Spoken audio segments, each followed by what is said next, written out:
Chapter 4188. Buddha Bodhi pondered for a moment and continued, although this poor monk is not Jiang Luer, this poor monk is Namo Maitreya in front of the old stone giant.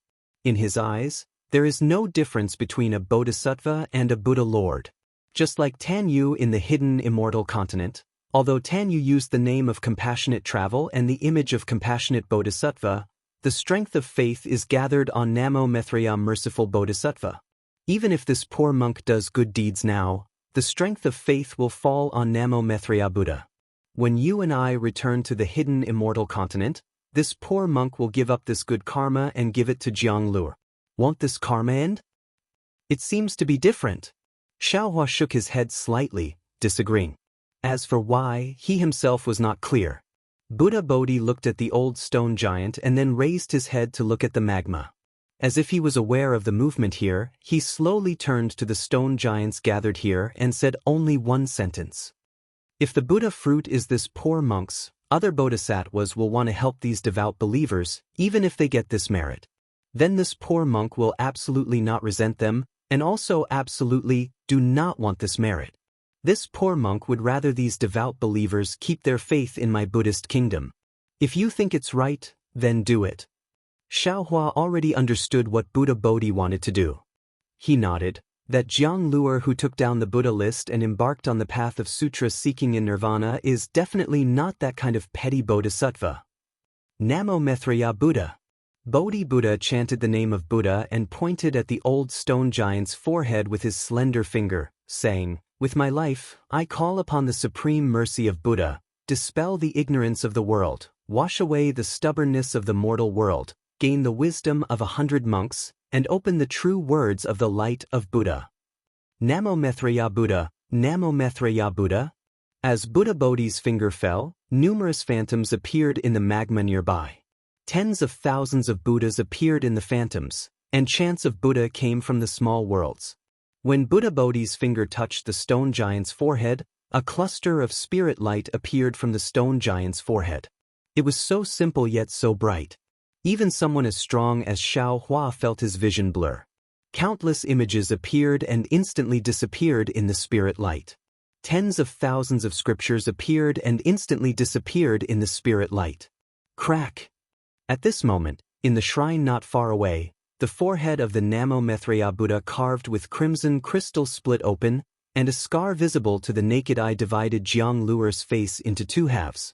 Xiaohua was shocked and unconsciously said, Good, good. In a moment, the spirit light converged on the stone giant's forehead, and a trace of clarity flashed in the stone giant's eyes. Buddha Bodhi withdrew his flower-pinching finger, and the light of Buddha around him dimmed a little. His face was neither happy nor sad as he said, Old man, do you understand? Namo Maitreya Buddha. The old stone giant's face was filled with surprise, and he immediately responded. However, that was all, and he didn't say anything else. Xiaohua was taken aback. He was quite puzzled in his heart because the Buddhist Dharma was boundless. Most of the time, the Buddhist Dharma that Buddha Subhuti knew was even more powerful than his own Tao Dharma. Since Buddha Subhuti was using this Buddhist Dharma at this moment, then he must be confident. Buddha Bodhi wasn't surprised. He just closed his eyes for a moment, and then he opened them and said with a smile, Old man, you should be able to understand this poor monk's words, but you can't say it because you don't know how to say it, and you don't know how to write it? Namo Maitreya Buddha. The old stone giant nodded and put his palms together. Good. Buddha Bodhi nodded slightly and said again, Old man, if you think this Dharma is useful, you can bring your people here, and this Dharma is willing to use it on them one by one. What do you think? Master, are you crazy? Without waiting for the old stone giant to speak, Xiaohua anxiously pointed at the Buddha statue in the shrine and whispered, This Dharma can only be used by a Buddha Lord who has Buddha fruit. It's fine if Master uses the power of faith of Buddha Maitreya to use it once, but if you use it one by one, the consequences will be unimaginable. Namo Maitreya Buddha. If I don't go to hell, who will? Buddha Bodhi glanced at the Buddha statue and said, This Dharma will only use this Dharma. This Dharma will bear all the consequences, and I'm willing to give all the merit to Namo Maitreya Buddha. Namo Maitreya Buddha. At this moment, The old stone giant replied and respectfully invited Buddha Bodhi to take a seat. He walked into the magma and patted the magma with his hand. He chanted Buddha's name again, and the stone giants walked out of the magma. Xiaohua looked at the old stone giant gathering his people, and then at the Buddha statue in the shrine. At this moment, the cracks were getting deeper, and there was even some red liquid seeping out, just like the blood on the body. Xiaohua's heart thumped, and he whispered, "Master, perhaps I was wrong. Master is borrowing the power of Namo Maitreya Buddha to use Dharma. Maybe you're robbing Jiang Luer's opportunity." Buddha Bodhi's eyebrows twitched slightly, and he lowered his head and said, "Namo Maitreya Buddha, this Dharma has said that it's fate and tribulation. If this Dharma wants to help these stone giants survive, this Dharma can't be considered one by one. Actually, you don't have to do this." Xiaohua smiled and said, "What the stone giants need are fire-type primordial stones. Although there are no ready-made ones in the magma, as long as they master the method to absorb fire-type primordial chi, wouldn't it have the same effect as taking fire-type primordial stones? I only need to use Dharma to let them know how to cultivate. I'm afraid things aren't as simple as you think." Buddha Bodhi glanced at the damaged Buddha statue in the shrine and said, "Since there's a Buddha statue of Namo Maitreya Buddha here, it's impossible for it to appear out of thin air. Presumably, Luer must have been here in his previous life. If Luer can come here, then his Dharma cultivation is definitely more profound than this Dharma. If even he can't enlighten these stone giants, how can this Dharma do it? How can Dharma do it?" Sigh. Xiaohua had always relied on Taoism's divine abilities, and his thoughts were similar to those of Taoism's experts. He felt that everything could be solved by Taoism's divine abilities. Now that he heard Buddha Bodhi's words, it was as if he was enlightened. He sucked in a breath of cold air, and said with some sincerity, "I was wrong. Enlightening these stone giants can't rely on Dharma or Taoism for a moment, but the power of time and a tenacious heart. Only when one accumulates 1,000 miles can it be effective." Namo Maitreya Buddha, that's exactly it. Buddha Bodhi nodded. Although we Buddhists don't teach secular people, and are somewhat different from Confucian cultivators, we have the same effect in praising the Dharma. As he said that, Buddha Bodhi glanced at the Buddha statue again and said, "Luer might have known this in his previous life, but why didn't he do it? Was it because he didn't have enough time, or was it because he didn't have the right opportunity? This is hard to figure out. It's probably because there was an opportunity to leave this continent, and he didn't have time to do these things, so he left his Buddha statue behind to teach the stone giants." Xiaohua smiled. Unfortunately, this enlightenment took a wrong path, and only let the stone giants understand the 6 words Namo Maitreya Buddha. Let this little monk walk this unfinished path for him. Buddha Bodhi also smiled and said, "It's a pity that this little monk came in a hurry and didn't transform into Luer's appearance. Form isn't emptiness, emptiness isn't form, form is emptiness, emptiness is form. Grandmaster, you're a little stubborn." Xiaohua smiled. Although the old stone giant couldn't communicate with Xiaohua and the others, now that he had obtained the root of wisdom, his mind was clear and bright. His command of the stone giant tribe was different from before. He spoke less of the name Namo Maitreya Buddha, and his movements were orderly. Not long after, the tribe members who were slightly closer to the shrine had already lined up and waited in the magma. Those stone giants who had previously taken the primordial stones also walked over and placed the primordial stones beside the old stone giant. The old stone giant looked at the stone giants, then raised his hand slightly and turned to Buddha Bodhi. Buddha Bodhi understood and stepped on a Buddhist lotus to the top of the shrine. The old stone giant put his palms together and said, "Namo Maitreya Buddha." The stone giants called out, "Namo, Namo Maitreya," or Namo Maitreya, and worshipped with incomparable devotion.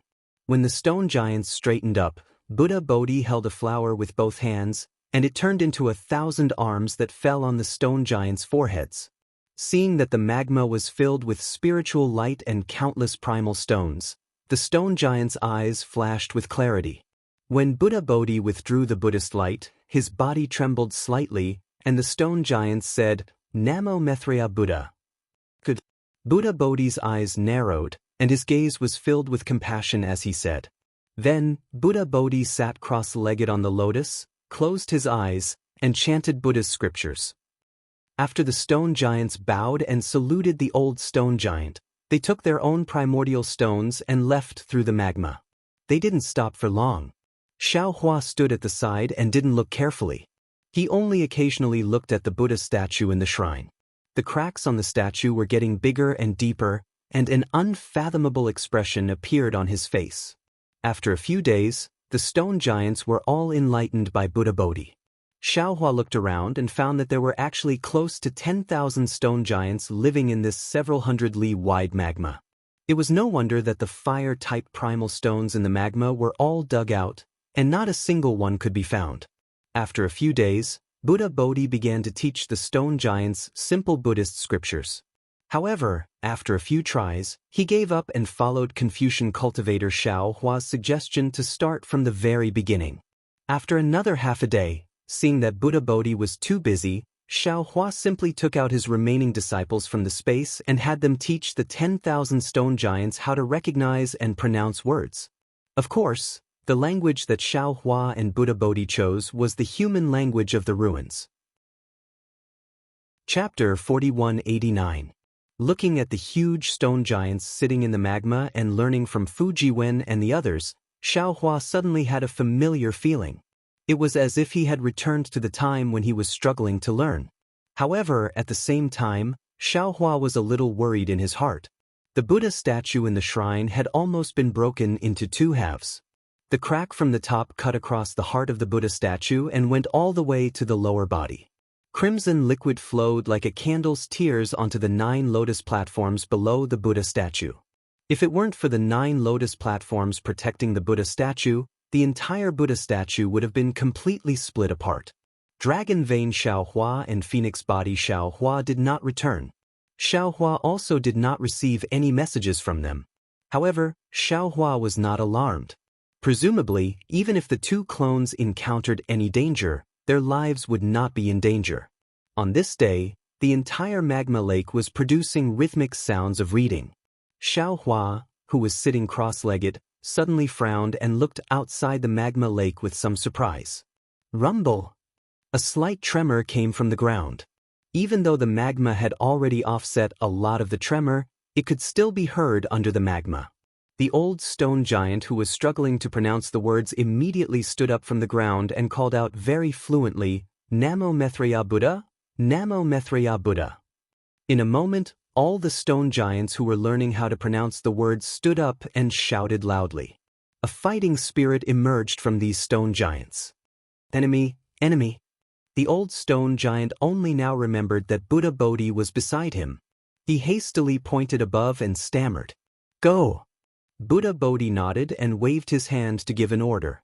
Then, the old stone giant called out, "Namo Maitreya Buddha," and orderly arranged a group of stone giants to rush out of the underground space from various parts of the magma lake. "We will also go out and take a look. It seems like something interesting has happened." Xiao Hua smiled and said to Buddha Bodhi and Confucian cultivator Xiao Hua and the other clones, "This little monk has the same intention." Buddha Bodhi nodded and stood up on his Buddhist lotus. Xiao Hua, however, shook his head. "Fellow Taoists, let's go. I have been dizzy from these rocks for the past few days. I still want to take a look at the magma and refine my wood origin." "All right, go ahead, fellow Taoist. Just be careful." When Xiao Hua first saw the Buddhist shrine, he had already clearly seen the bottom of the magma. There was a completely different world under that oval-shaped hole. There were even a few places inside that Xiao Hua's divine sense couldn't penetrate. The stone giant couldn't enter, so he naturally didn't know. Xiao Hua had been concentrating on teaching the stone giant for the past few days, so he didn't have the mood to explore. Now that he heard that the bone-honing Xiao Hua wanted to go, he naturally reminded him. "Rest assured, fellow Taoist." Bone-honing Xiao Hua laughed. "I know what I'm doing." When the bone-honing Xiao Hua's figure fell into the hole, Xiao Hua led the group of disciples and his avatar out of the magma lake. When Xiao Hua escaped out of the ground, he was met with a dense aura of desolation. That viscous heaven and earth origin energy made him unable to help but take a deep breath. When his whole body felt comfortable, he couldn't help but laugh bitterly. Damn it, this group of stone men.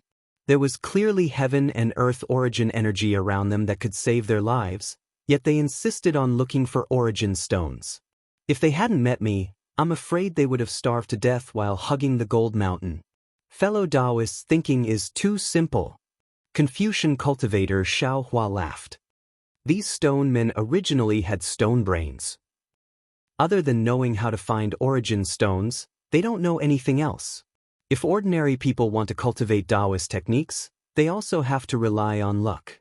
If their aptitude is slightly lacking, they won't be able to sense heaven and earth origin energy. You want these stone men who don't know how to speak and don't know how to cultivate to learn Taoist techniques? That's really difficult. AI indeed. Xiao Hua nodded. I don't remember much about my childhood, but I still have some impressions. I's path of seeking Tao when I was young was very tortuous. Even since I had memories of hidden immortal continent, I's path of cultivation wasn't smooth. In short, what master wants to do is extremely difficult. Fu Jiwen, who was standing respectfully at the side, heard this and echoed. However, if it can really be done, the merit of teaching is really enough for master to use. Jiwen is right.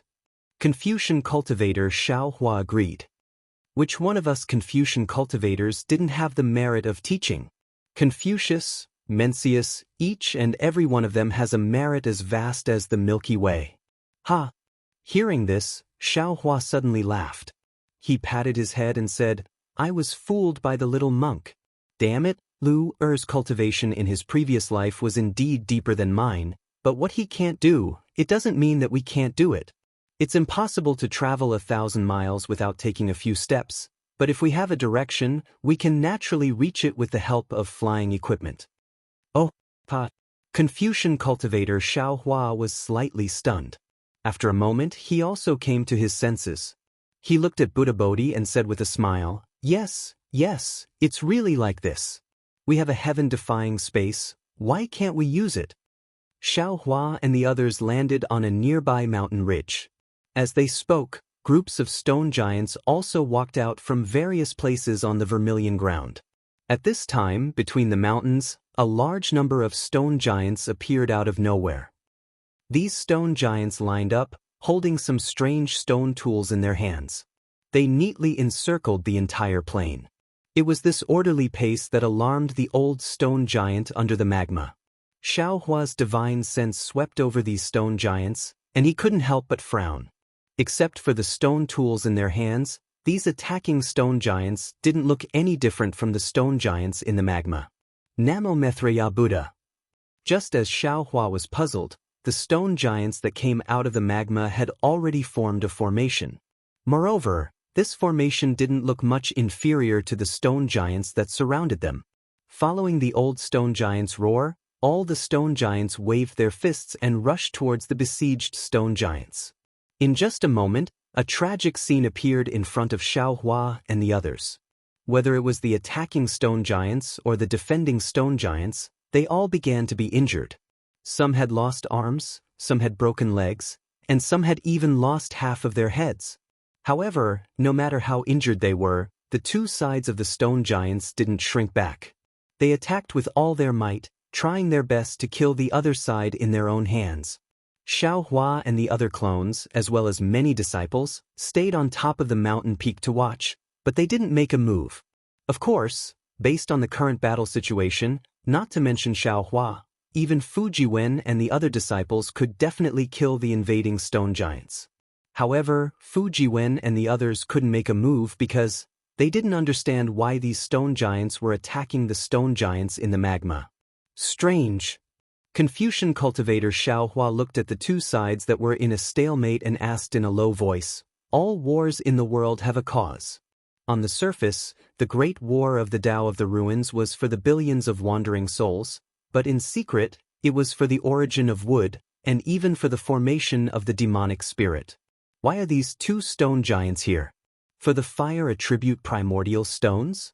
There are no primordial stones in the magma, so it's impossible for these stone giants to not know. What if it's to kill the other side? These two sides are both stone giants, so there's no reason for them to naturally counter each other. Martial uncles, Jiang Hong said in a low voice from the side, these invading stone giants, they're not shouting Namo Mithra Buddha, but it seems to be dragon language. Dragon language? Xiao Hua was startled and immediately listened carefully.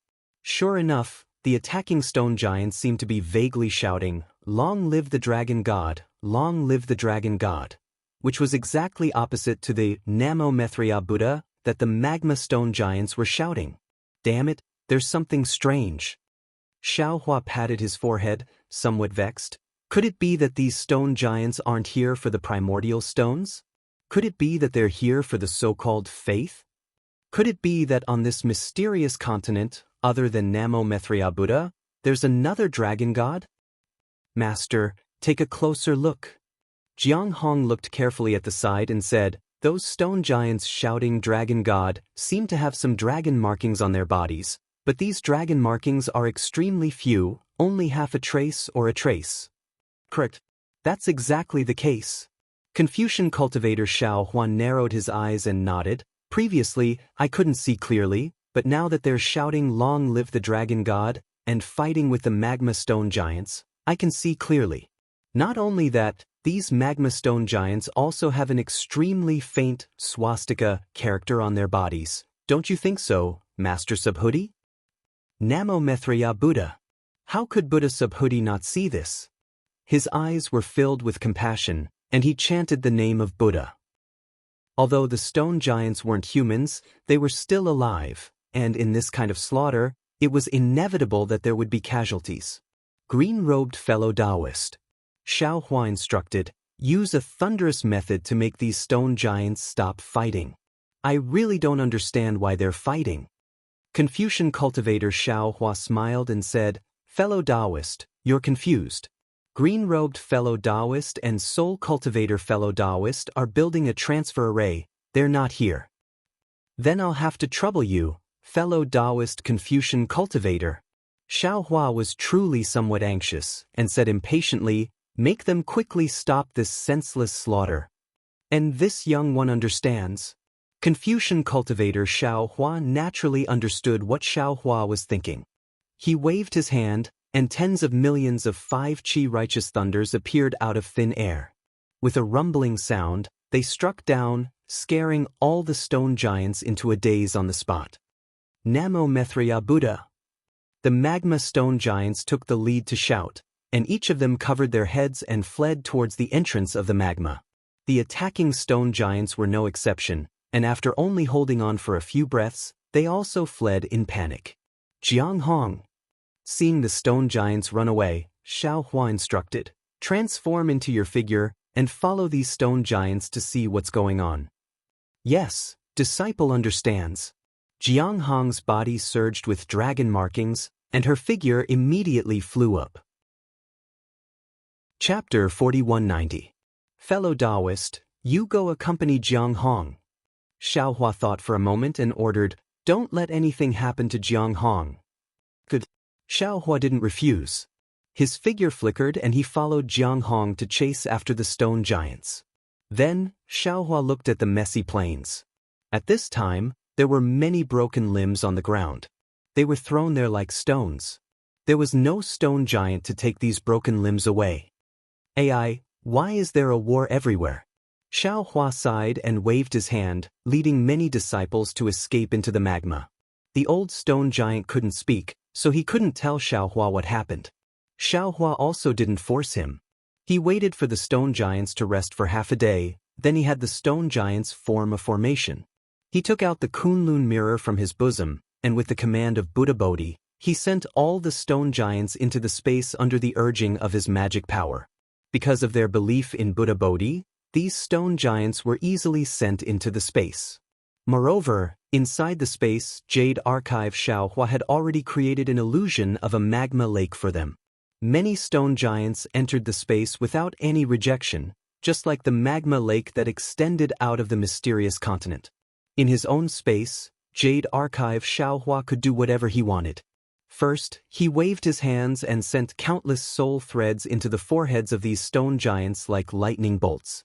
He taught these stone giants ordinary cultivation methods, and then after a little thought, he sent some ancient books of Confucian cultivators and some essences of Buddhist sects into their minds. Xiaohua even created tens of thousands of Buddha Bodhi to teach these stone giants how to speak. This was the idea that Xiaohua had previously thought of.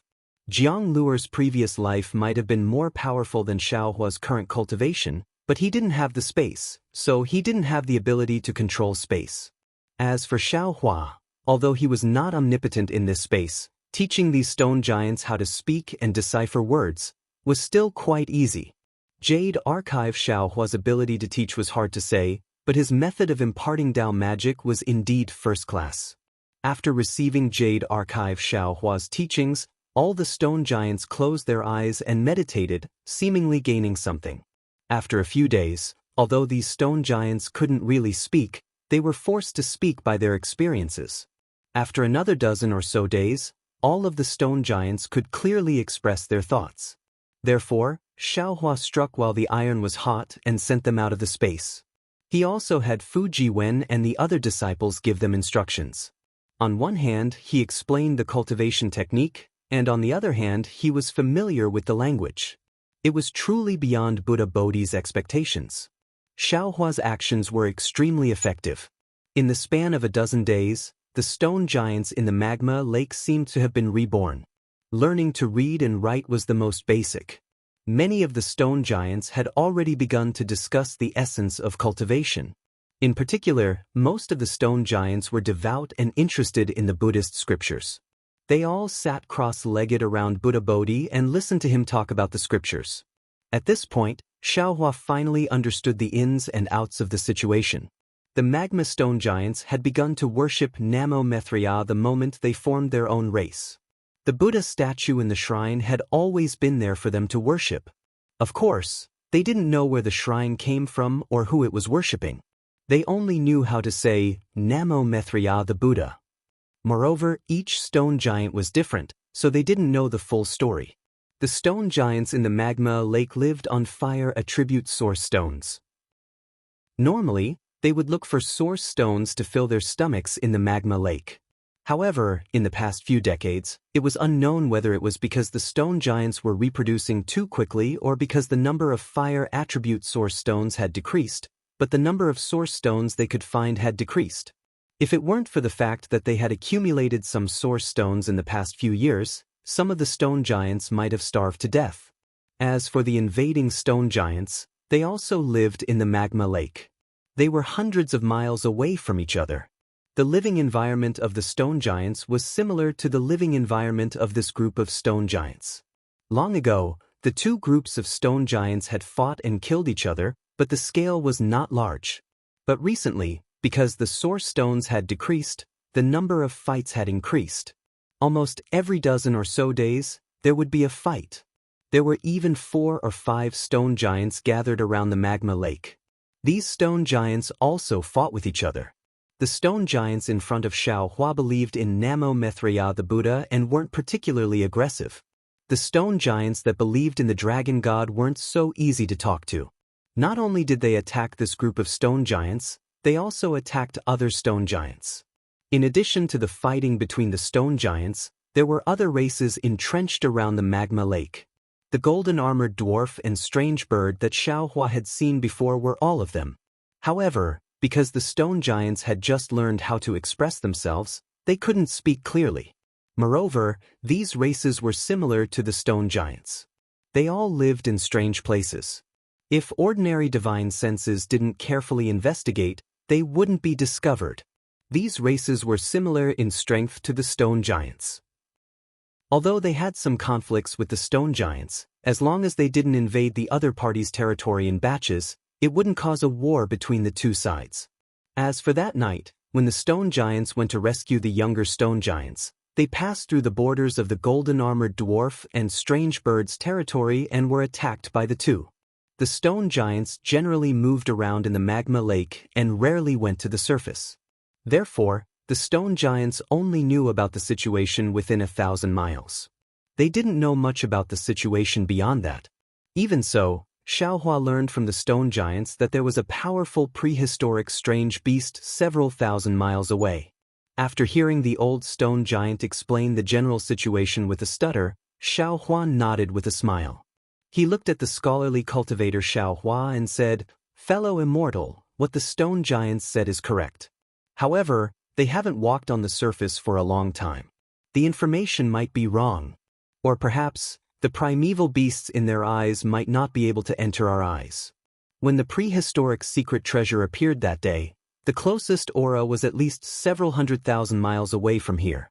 It's unlikely that it's the one that the stone giant spoke of. It shouldn't be. Scholarly cultivator Xiaohua agreed. Those who dare to reveal their aura when the prehistoric secret treasure appears are all experts of this continent. For the stone giants to know about it, I'm afraid it's not particularly strong. Unfortunately, although the stone giants look tall, they actually have timid hearts. The range of their activities is really limited and they don't know much. They can't give us a general understanding of the entire continent. Xiaohua said with some regret. Scholarly cultivator Xiaohua nodded and said, "That's right. If that little guy wasn't really hungry and didn't know about the nearby dangers after seeing fellow Taoist fall into the distant mountain peak, he wouldn't have rashly gone to look for you. Otherwise, we wouldn't have found this place." Xiaohua looked at the Buddha statue that had been completely split into two halves on the shrine and replied somewhat absent-mindedly, "Yes, this might be fate." As he said this, Xiaohua's gaze passed over the Buddha statue and looked at Buddha Bodhi, who was teaching the stone giants Buddhist doctrine. A faint knot quietly emerged in his heart. "Fellow Taoist." At this moment, the bone-honing Xiaohua called out to Xiaohua, "Come down and take a look. This place is a bit strange." Xiaohua was taken aback. He had already used his divine sense to explore the magma lake where the stone giants lived. However, it was just a magma lake that led underground, and there was nothing special about it. Of course, Xiaohua had only taken a rough look. The deeper he went into the magma lake, the more divine sense he could sense. Moreover, it was harmful to his divine sense, so Xiaohua did not seriously explore the magma lake. However, he didn't expect there to be something strange under the magma lake. Xiaohua and scholarly cultivator Xiaohua exchanged a glance. Their figures flickered as they flew into the hole. Both of them were very powerful, so they did not attract the attention of the Fortune Gate's disciples or even the stone giants. Below the hole was a passage several li wide. The walls of the passage were made of solid rock, and the magma lake emitted a dark red hue when it hit the rocks. There was nothing interesting to see inside the passage. Xiaohua's divine sense swept over the passage and continued to fly down. After traveling for more than 100 miles, the temperature in the vicinity had reached an extremely high level. The previously dark red magma had already begun to emit a bright red color. Faint ripples were also being produced within the magma, flying into the distorted void due to the burning of the magma. If I'm not mistaken, this mainland should still be the upper realm. Xiaohua looked at his protective barrier, which was shaking under the high temperature of the magma lake, and said decisively, "I remember when I was in the flame forest swamp, I also went deep into the magma lake. Although it wasn't this deep, the magma wasn't even half as hot as here. This kind of heat is not something the cultivation world can withstand." Scholarly cultivator Xiaohua nodded. "There is a faint trace of Xiantian true qi in the magma lake. This Xiao Sheng has absorbed it. This kind of Xiantian true qi almost doesn't exist on the hidden immortal mainland." As the two of them spoke, they flew for several li and reached the end of the passage. After exiting the passage, they arrived at a huge space filled with bright red liquid. This liquid was much more delicate than the magma lake, and there were thumb-sized crystal stones floating around. These were fire attribute source stones. However, Xiaohua's divine sense did not linger on these source stones for long. Instead, he looked at the center of the space. In the center of the space, there was a huge stone pillar that extended straight from the bottom of the magma lake into the space. The top of this stone pillar looked quite flat, and it was several mu in size. At this moment, bone-honing Xiaohua was standing on top of it, looking at the pile of bones in front of him in a daze. The bones were very thick and large, almost occupying the top of the several mu in size stone pillar. Fellow Taoist. Bone Honing Xiaohua did not turn his head and said, "Quickly come and take a look at these bones, they are really strange." Xiaohua flew close to the stone pillar, but he did not look at the bones first. Instead, he looked around with his divine sense, and then asked curiously, "Fellow Taoist, how did you come here?" "The fire attribute source energy of heaven and earth here is too rich, it's not good for you to refine the origin of wood." Chapter 4191. Hee. Bone Honing Xiaohua turned his head and looked at Xiaohua with a smile. "I started to cultivate near the passage, but after a while, I suddenly felt that these stone giants were very pitiful. They were starving to death while guarding this magma, so I simply went to the depths of the magma to see if I could find some primordial stones for them. In the end, I found the primordial stones, and I also found these bones." "Oh!" Xiaohua was startled and looked at Bone Honing Xiaohua with some astonishment. He even sized him up a few times. Bone Honing Xiaohua was somewhat puzzled and asked curiously, "What's wrong? Fellow Taoist, is there something wrong with I?" Xiaohua had a smile on his face and asked, "This feeling, when did it start?" "What feeling?" Bone Honing Xiaohua was stunned and asked back. "I just feel that those stone giants are pitiful," Xiaohua replied. "Just now." Bone Honing Xiaohua was really at a loss. "Congratulations, fellow Taoist. Congratulations, fellow Taoist." Xiaohua cupped his hands and said, "Fellow Taoist, you have a sympathetic heart. You are not far from becoming a real person." Is that so?" Bone Honing Xiaohua touched his bald head in embarrassment and replied embarrassedly. Xiaohua asked with interest, "If I let fellow Taoist control the celestial white bones again, how confident would fellow Taoist be?" Bone Honing Xiaohua pondered a little and seemed to understand something. He nodded and said, "I don't have much confidence now, but I seem to have confidence. I dare to control the celestial white bones." "Good." Xiaohua clapped and said with a smile, "I had been thinking about how to use the Tao Sect's secret technique to control the celestial white bones. I even thought about using the secret technique of sacrificial refining to refine the celestial white bones. Moreover, to be honest with you two fellow Taoists, I have already let green-robed Xiaohua look at the cultivation methods I obtained from the ruins. I want to find the method to suppress the celestial white bones. However, according to fellow Taoist tempered bones, if we want to control the Deva bones, we can't do it from the outside. That's an inferior method. We should use superior methods to control the Deva bones from the inside out."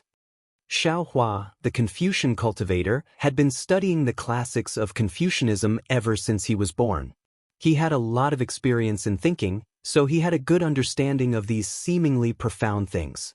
He said, "Fellow immortal, you mean, to let fellow immortal tempered bones develop human emotions, and use these emotions to influence the wisp of consciousness inside the celestial bones, and finally assimilate it?" "That's right. That's exactly it." Xiaohua nodded. "The thing that controls the celestial white bones is that triangular blood bone. The strand of consciousness within this blood bone is extremely strong and tyrannical. Just refining this consciousness alone would take thousands or even tens of thousands of years. I even felt that there would be a risk of backlash. Moreover, if I sacrificially refined this consciousness, there would be a barrier between the consciousness and the white bones, and it would be difficult to achieve perfect control. Only by slowly assimilating it would it be possible to firmly control the celestial white bones." Speaking up to here, Xiaohua smiled again. He looked at the white bones on the stone pillar and said, "Of course, these are just some of I's guesses. Fellow Taoist tempered bones has to try to know. Let's not talk about the celestial white bones anymore. Fellow Taoist tempered bones, is there anything strange about these white bones?" "Oh, it's like this." Xiaohua raised his hand and held a white bone that was several feet thick in his hand. He pointed at the white bone and said, "When I came here, before I even saw those primordial stones, I sensed the power of lightning within this white bone. This power of lightning is somewhat similar to that of the celestial white bones. I thought that I had found a new celestial white bone, but when I picked up this white bone, I discovered that the power of lightning within this white bone had entered I's body and disappeared. The white bone no longer had the power of lightning. Moreover, it was also different from the celestial white bones. Although the celestial white bones were fragmented, there was a kind of vague and exuberant vitality inside. That vitality seemed to be indestructible. And these white bones are the same as ordinary white bones. They seem to be completely dead. Xiaohua didn't know whether to laugh or cry. Looking at these white bones, he said, "Isn't it normal for white bones to be completely dead? Celestial white bones that have vitality are actually abnormal." Fellow Taoist, don't forget that this is the mysterious continent, the upper realm. Xiaohua said in all seriousness, whether these white bones belong to prehistoric beasts or celestials, there should be vitality within the white bones. They shouldn't be completely dead. But aren't these white bones dead? Xiaohua took the white bones and scanned them with his divine sense. Then he handed them to Xiaohua. Xiaohua cultivated life energy, so he was naturally more sensitive to vitality. When he took the white bones, he already sensed it. So, the origin of these white bones is a bit strange. Xiaohua asserted, they must have died under an incomparably powerful lightning strike. A fatal strike. Perhaps. Xiaohua replied. His divine sense scanned the pile of white bones again. Suddenly, a strange expression appeared on his face. He said, "However, these dead white bones are also useful to us." What can they be used for? Xiaohua was greatly puzzled. He asked curiously, could it be that fellow Taoist can use these white bones to make another celestial? Xiaohua looked at Xiaohua unhappily. You only know how to make a celestial. Don't forget, we have the Million Meng Mountains Nether Passage mirror in our hands. Although your soul tool has been repaired by fellow Taoist soul cultivator, it can't be perfect. Fellow Taoist Green Robe also obtained a lot of white bones in the spring-penetrating Forbidden Sea. Compared to these white bones, I'm afraid the difference is like heaven and earth, right? Oh, that's great. Xiaohua clapped and said, with these white bones, fellow Taoist soul cultivator can also refine other soul tools. Exactly. Xiaohua released his divine sense and collected these white bones. He said with a smile, it's not easy to come to the upper realm. Why don't we fish for more benefits? Everything in the prehistoric realm is useful to us. Of course, not to mention these white bones, even these crystals look several times better than those in the hidden immortal continent. Xiaohua laughed. He opened his mouth and spat out a beam of light, which turned into thousands of light threads and fell into the magma. When the beam of light flew back, each light thread carried a crystal. Here. Xiaohua took the crystal and didn't keep it. Instead, he put it in his spatial ring and handed it to Xiaohua. He said with a smile, fellow Taoist, give it to the stone giants. If it weren't for fellow Taoist's opportunity, we wouldn't know there were crystals here. Thank you, fellow Taoist. Xiaohua grinned and reached out to take it. He said, I hope the stone giants can learn the cultivation method fellow Taoists taught them before they use up all these crystals. They don't need to be proficient in anything as long as they don't starve. Don't worry. Xiaohua replied with a smile. Although these stone giants have just been enlightened, they are creatures from the upper realm and are born with innate spirituality. Perhaps they can't cultivate all the cultivation methods we taught them, but refining energy into essence is not a problem. That's...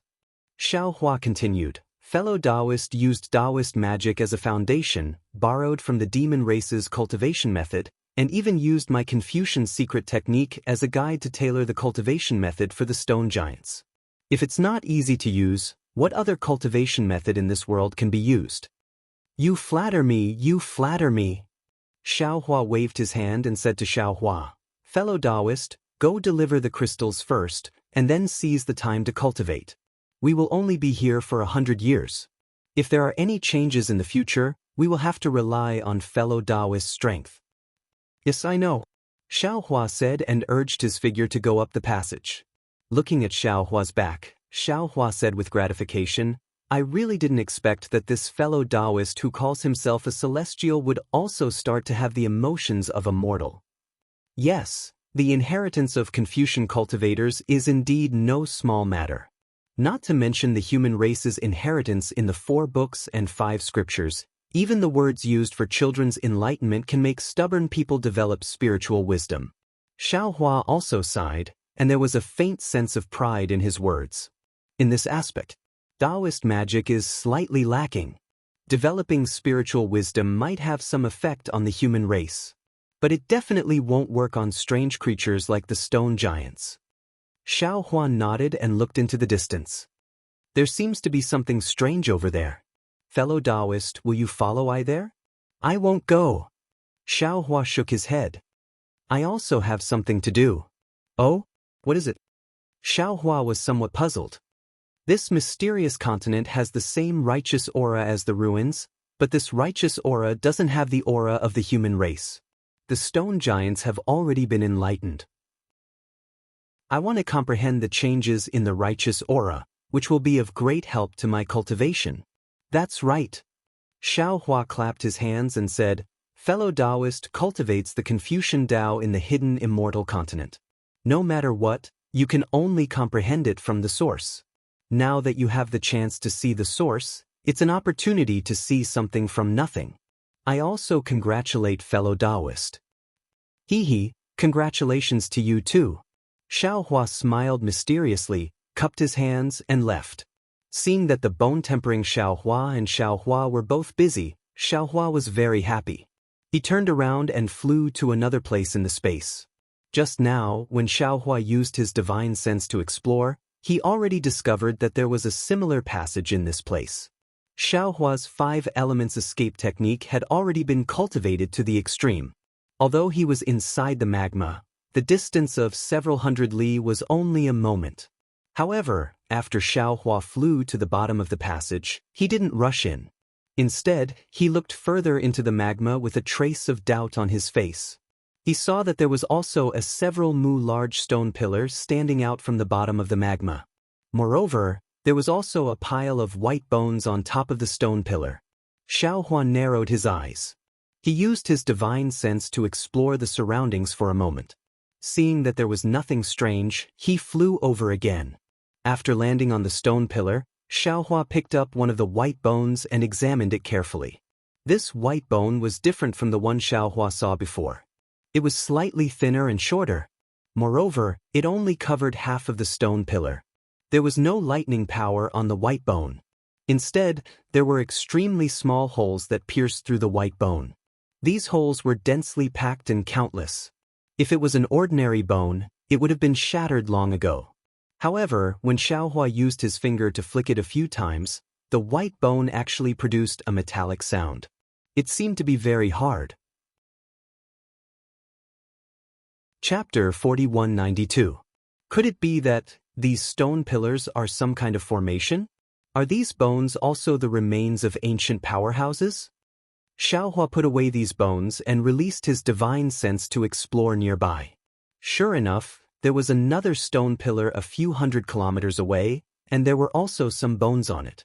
Xiao Hua was alarmed and decided not to look for the passage anymore. Instead, he began to search the entire area within the magma. In the end, Xiao Hua discovered that there were more than 10 such stone pillars. Most of them had white bones on them.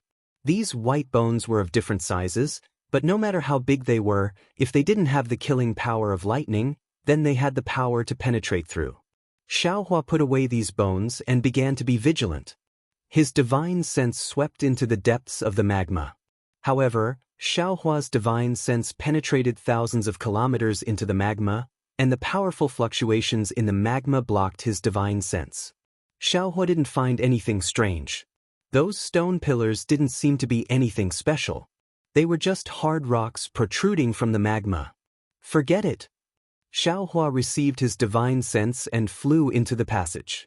He thought to himself, there are many unknown dangers in the ancient world. I'm only at the Mahayana realm, and I'm afraid I'm not as strong as those ancient powerhouses. These dangers, it's better not to touch them. I'm just a passerby on this continent. Xiao Hua flew into the passage and flew upwards for several kilometers. Suddenly, a familiar divine sense swept over from above the passage. As soon as it touched Xiaohua, it immediately stopped. An incredulous voice sounded in Xiaohua's ears. Master? Why are you here? Although Jiang Hong took Xiaohua as her master, she often called him master. As for the green-robed Xiaohua, she called him martial uncle. Hee. Hearing Jiang Hong's voice, Xiaohua smiled and transmitted, just as I expected, these stone giants were born of the same bloodline.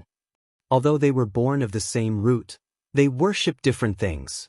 I followed these stone giants here, and as soon as I revealed my dragon body, they immediately regarded me as a god. They insisted on inviting me here. Thinking of what Master had done there, this disciple decided to go with the flow. I was still thinking about how to inform Master, but Master followed me here. Could it be that the passage below is connected to the lava lake? Jiang Hong transmitted a few words to Xiaohua in a low voice. Xiaohua nodded slightly. His figure transformed into the appearance of Dragon Vein Xiaohua and rushed out of the tunnel from a cave. Similar to the lava lake of the stone giants, Jiang Hong's lava lake was also like a large bowl. At this time, several stone giants were crawling in front of Jiang Hong, respectfully saluting her. The pious look on his face was very similar to that of the old stone giant. Behind these stone giants, the thousands of stone giants that had been fighting earlier were now in a neat formation. They lowered their heads, not daring to look directly at Jiang Hong. Behind Jiang Hong, there was also a similar Buddhist shrine with a mighty dragon coiled within. Master, what should we do now? Seeing Xiaohua fly out and land in front of her, Jiang Hong hurriedly bowed and asked, Dragon God, Dragon God. The stone giants who were originally kneeling heard the movement and hurriedly raised their heads. Seeing the dragon form Jiang Hong saluting Xiaohua, they were greatly shocked. Xiaohua's dragon form seemed to be more imposing than Jiang Hong, and even the halo above the dragon horn made them feel a sense of worship. They couldn't help but crawl on the ground and cry out. And Xiaohua had already subdued a group of stone giants, so he naturally understood the situation of this group of stone giants. He nodded slightly and let out a cold snort. With a wave of his hand, fire attribute primordial stones fell into the lava like raindrops. Then Xiaohua's dignified voice sounded, This is the food this sovereign bestowed to you. From now on, you don't need to invade other people. Speaking till here, Xiaohua couldn't continue. Clearly, these stone giants weren't enlightened and didn't understand what he was talking about. Moreover, these stone giants only had primordial stones in their eyes, so how could they care about what Xiaohua was talking about? Xiaohua looked at the several stone giants kneeling in front of him.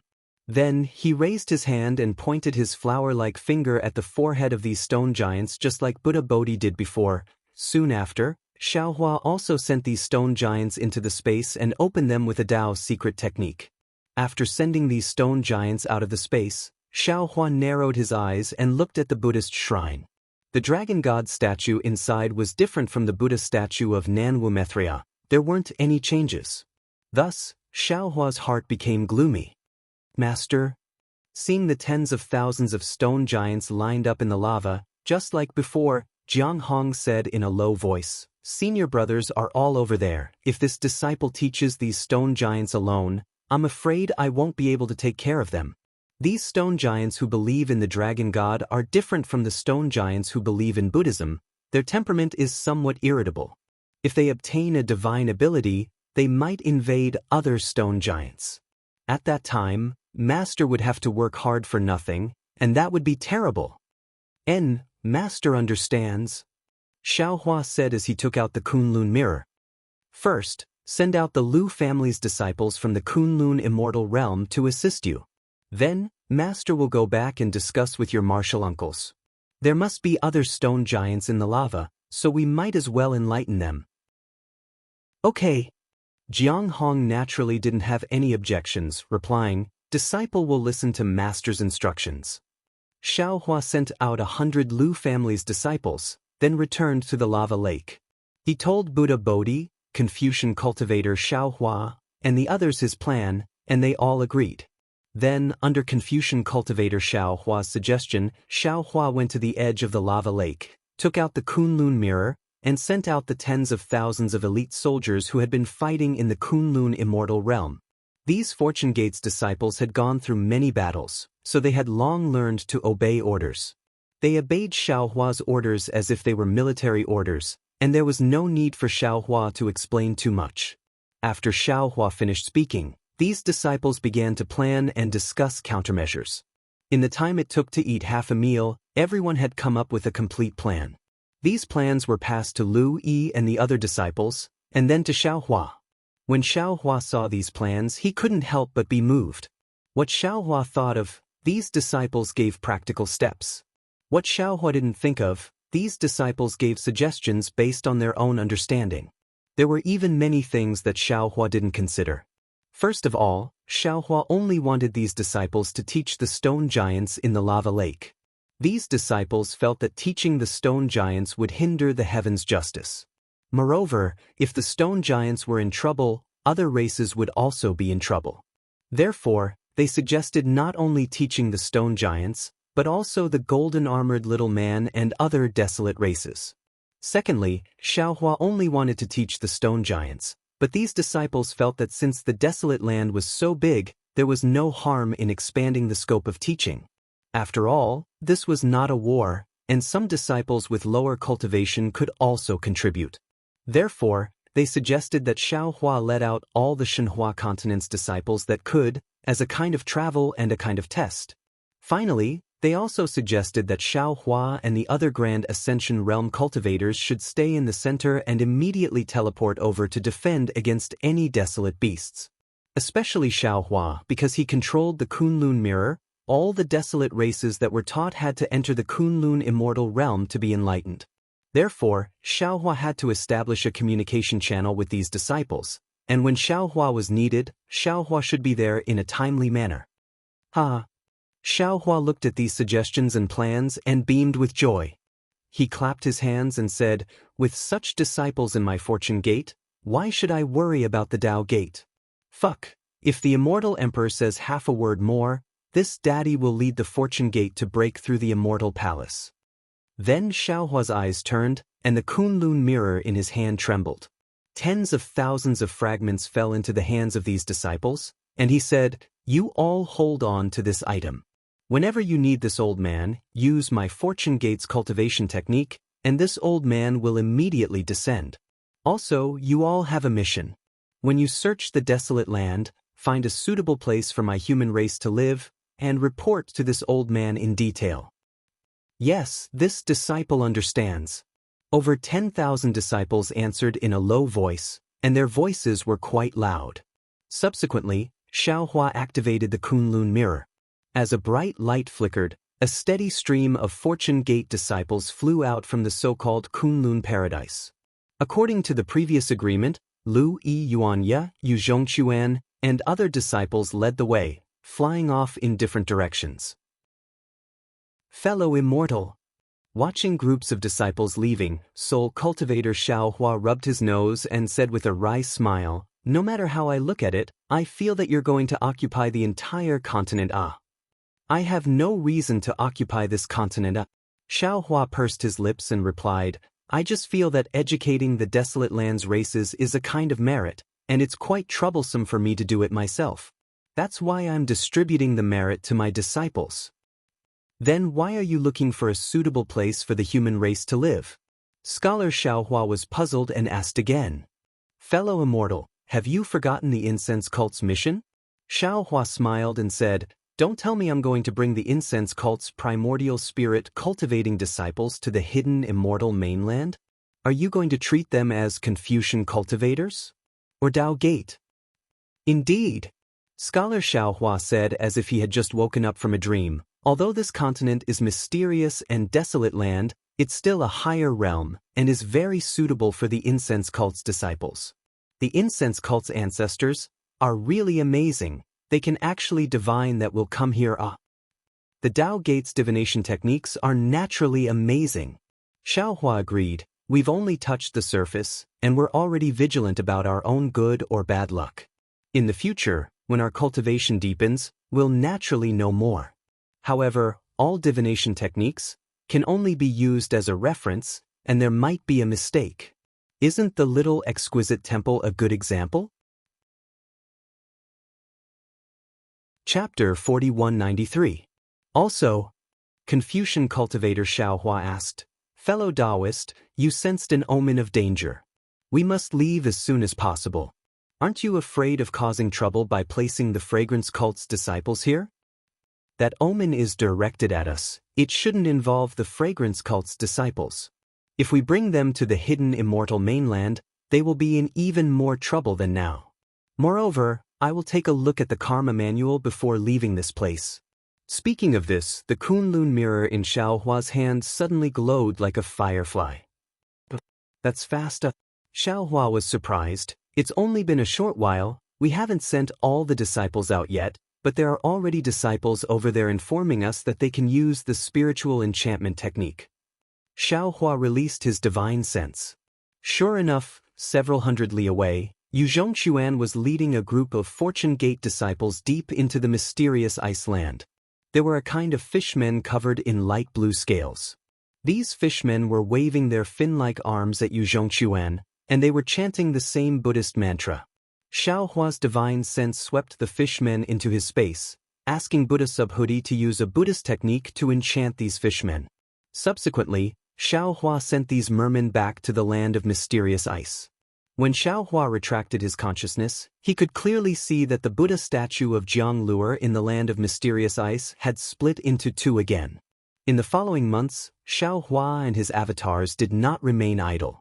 As the Fortune Gate disciples spread out, more and more strange races were sent into the space for the spiritual enchantment. These races were similar to the stone giants, but their appearance and living environment were completely different. There were small golden-armored people who lived in places where the gold mist condensed, fish people who lived in places where the gold mist condensed, earth giants who lived in mountain caves, and tree men who lived in boundless forests. Not all of these prehistorical creatures believed in Namomethria and the dragon god, but they were all in a state of starvation and famine. If Xiao Hua didn't show up, they might really be in danger of extinction. As the Fortune Gate disciples pushed forward, the Buddha fire inside Bodhi's body grew brighter, especially the golden threads inside his body. These golden threads danced in a spiral pattern inside the Buddha fire, and each golden thread's movement was completely different. However, the dancing of these golden threads was extremely harmonious, just like the supreme dance music between heaven and earth. Every time they twisted, the golden threads would emit a brilliant light. These lights overlapped with each other, like a resplendent gem. Things were progressing smoothly according to the Fortune Gate's disciples' plan, but Xiao Hua's heart was in a mess as everything was progressing smoothly. First of all, the phoenix body Xiao Hua and the dragon vein Xiao Hua never returned, and there was no news from them. Xiao Hua also could not sense the whereabouts of the two clones, just like when he lost the phoenix celestial body. Xiao Hua wanted to bring his clones to investigate, but the Fortune Gate's disciples were busy educating the disciples, and Xiao Hua had to use the Kunlun mirror at all times. Thus, Xiao Hua could not leave. Secondly, although the Fortune Gate's disciples' plan was going smoothly, and the progress towards the desolate lands was also within their control. However, there were too many variant beasts in the desolate lands, and many of them were arrogant and unruly, unwilling to be educated by the Fortune Gate's disciples. They were especially resistant and would attack the moment they saw the Fortune Gate's disciples. In the beginning, the variant beasts were not strong, and the Fortune Gate's disciples did not pay much attention to them, but as they grew stronger, the Fortune Gate's disciples began to fall. Then there was the shattering of the Buddha statue. Every time Xiao Hua saw this kind of Buddha statue, the guilt he felt towards Jiang Luer would grow. This guilt was like a knife cutting into his heart, making his heart bleed. It was as if he was snatching away something that belonged to Jiang Luer. Of course, Xiao Hua was clear that he had snatched Jiang Luer's opportunity from the moment he obtained the exquisite leaf scripture from the thunder-controlling sect on the Dawn Rain mainland. At that time, Jiang Luer had not been born yet. As for this place, it was the upper realm. Based on Jiang Luer's cultivation when he left the hidden immortal mainland, it would be impossible for her to reach this place in 10,000 years, or even 100,000 years.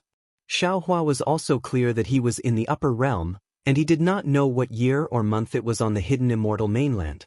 Perhaps it was 1 billion years ago or 1 billion years later, or perhaps tomorrow morning, Jiang Luer, who had already attained Buddhism, could step on the clouds and appear in front of him, taking away all his entanglements. Moreover, Xiaohua was even more aware that what he had done was merely a variable derived from the heavenly Tao, and it was the will of the heavenly Tao. If it was anyone else, Xiaohua would have seized it, and he might not even bat an eyelid. However, the other party was his own junior, and this caused Xiaohua to have no choice but to feel the cruelty of the heavenly Tao. Previously, he had thought that the great Tao was everywhere, but now he felt that there were also difficulties in snatching on the great Tao. Namo Maitreya Buddha. Buddha Bodhi understood Xiaohua's thoughts the best, so he did not say anything more. While educating the alien tribes in the untainted land, he only recited Buddhist scriptures. The compassion between his eyebrows grew stronger, and the Buddha's light around him became denser and denser. At the edge of the 8th-grade lotus throne, the shadow of the 9th lotus could be vaguely seen. But because the exquisite leaf scripture was not complete, not to mention the 8th-grade lotus throne was not complete, the 9th lotus could not be born. When Buddha Bodhi saw Jing Luer's Buddha statue, he had already made a decision. He had already cut himself off from the mortal world. What he needed to do now was to fight for the survival of the alien tribes in the untainted land. Buddhist fruits and good karma were no longer within his consideration. Even if he accumulated good karma because of this, Buddha Bodhi would return it all to Jiang Luer when he saw her. Fellow immortal. On this day, when the sun was setting and a layer of red sunset enveloped the surroundings like a pair of shy eyes looking at the earth, Xiaohua felt sad. He was a little shocked, so he stood up from his cross-legged position and said to the Confucian cultivator beside him, "Fellow immortal Long Mai and fellow immortal Phoenix Body did not send any news. I am a little worried, so I'll go and have a look." With that, Xiaohua handed the Kunlun mirror to the Confucian cultivator and said, "The Kunlun mirror is a congenital object, and the Kunlun wonderland in it is similar to the Shenhua continent. Now that you can control the Kunlun mirror, you can do what I did in the Shenhua continent in the Kunlun wonderland. I'll leave the awakening of the alien tribes in the untainted land to you." Good. Confucian cultivator Xiaohua took the Kunlun mirror and spat out a 3-colored true qi that wrapped around it. The Kunlun mirror spun and immediately shrank to the size of a thumb and fell into Xiaohua's stomach. Xiaohua then said, "Fellow immortal, rest assured, I will take care of things here with the little monk." At this point, a mysterious smile appeared on Xiaohua's face, and he changed the topic. "In addition, I have a piece of news that I don't know if it's good or bad." Xiaohua raised his eyebrows and asked curiously, "What is it?" Even fellow immortal is a little hesitant. After fellow immortal tempered bones enlightened the alien tribes, he began to have simple emotions, and seemed to be able to sense the existence of the Shenhua continent. Xiaohua looked into Xiaohua's eyes and replied word by word. Hiss. Xiaohua sucked in a breath of cold air, and a strange light flashed in his eyes. He finally knew the reason for Xiaohua's hesitation. The Shenhua continent that Xiaohua mentioned was naturally not the Shenhua continent within the Kunlun immortal realm that Xiaohua told the Fortune Gate disciples, but Xiaohua's space. Xiaohua's space was Xiaohua's biggest secret. Until now, Xiaohua had never told Lu Yi, Fujiwen, and the other disciples. All of them also thought that the Shenhua continent was within the Kunlun immortal realm. As for Xiaohua's several clones, although Xiaohua did not intend to hide anything, he never thought that his clones could sense his space. In particular, although Confucian cultivator Xiaohua's words were very ambiguous, the meaning was clear. Now that Xiaohua could only sense space, then one day he would be able to enter the space without Xiaohua. Even, there was a possibility that Xiaohua would be able to control the space. Since Xiaohua had this ability, what about the green-robed Xiaohua, the soul cultivator Xiaohua, and the phoenix physique Xiaohua? In the future, they would naturally be able to enter the space at will. I.O. Thinking of this, Xiaohua's heart suddenly became alarmed. Damn it, this fellow immortal is not the first clone to be able to sense space. The most powerful one is the green-robed one. This guy is the first clone to be able to freely enter and exit the space. The earliest should be in the Spring Forbidden Sea, right? No, it might be too early. Those few times when I was in danger, he came out of the space to control the body when I fainted, but I did not care too much. The fellow immortal did not mention it. I'm afraid I would still be in the dark, right? When he thought of his only secret being controlled by his 10 clones, Xiaohua's heart became empty for no reason. He had lost the most important thing. Looking at Xiaohua's smile that was not a smile, Xiaohua asked, "Fellow immortal, did you only have this feeling today?" In the past, it was vague, but recently it became clear. Xiaohua did not hide it and replied, "I, a Confucian cultivator, emphasize not to look at indecent things and not to approach indecent things, so I felt that I should tell fellow immortal." Green-robed Xiaohua naturally did not have such moral integrity, so he could enter and exit the space without fear. "Forget it." Xiaohua pondered for a moment and said with a bitter smile, "Shenhua continent is our own. We can hide it from others, but there is no need to hide it from fellow Taoists. And fellow immortal can rest assured. Fellow immortal is our main body, you are the master of the space. We can only enter and exit the space." Xiaohua said again, "Actually, if we have more abilities, we can probably help fellow immortal more." Chapter 4194. Xiaohua pondered for a moment, then replied with a smile, "Actually, there's nothing wrong with that. Since you can sense the Shenhua continent, then it's just like using a spatial ring. You can use your divine sense to take things out of it.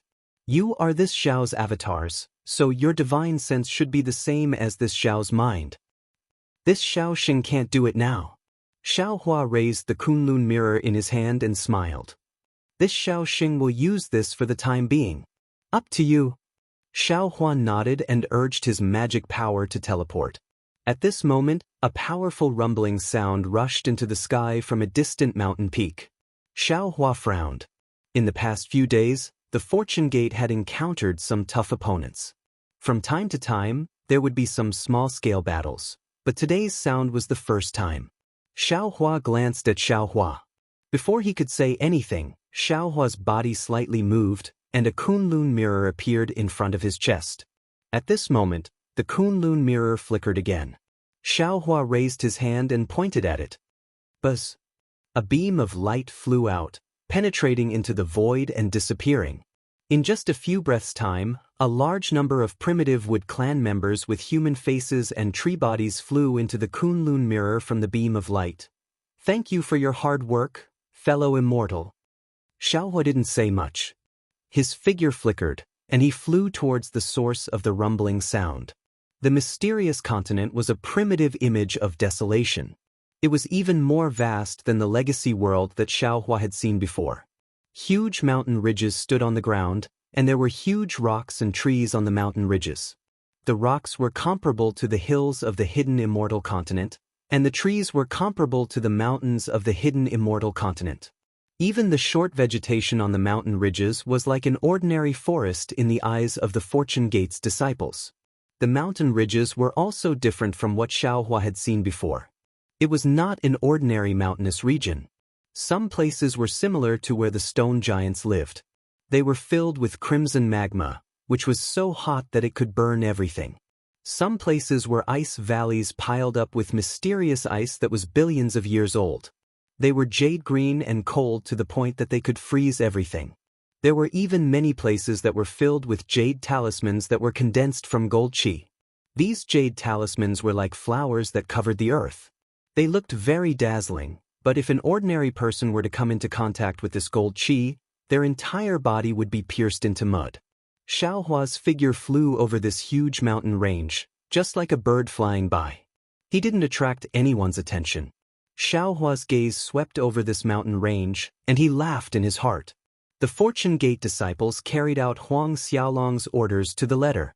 Wherever they went, not to mention the magma, there were giant trees that were as hard as iron, ice that was hundreds of millions of years old, rare metal qi, wood qi, and even the unknown refining materials on the mountain peaks, as well as the unknown spiritual herbs on the mountain ridges. Anything that could be used was taken away by them. Of course, the Fortune Gate disciples did not drain the pond to fish and burn the forest to hunt. They took 80% of everything and left only 20%. This made Xiaohua feel even more gratified. Jiggle. Suddenly, a faint and clear sound rang out. High up in the sky, a biting cold wind blew over.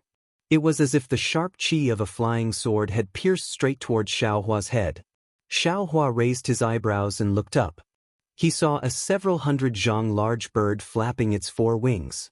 The bird's beak was more than 10 zhang long, and it flickered with a purple-green halo. The killing intent in the halo was sharper than a flying sword. Xiaohua understood that there were not many bird beasts on this mainland, but if there were, they would be extremely fierce existences.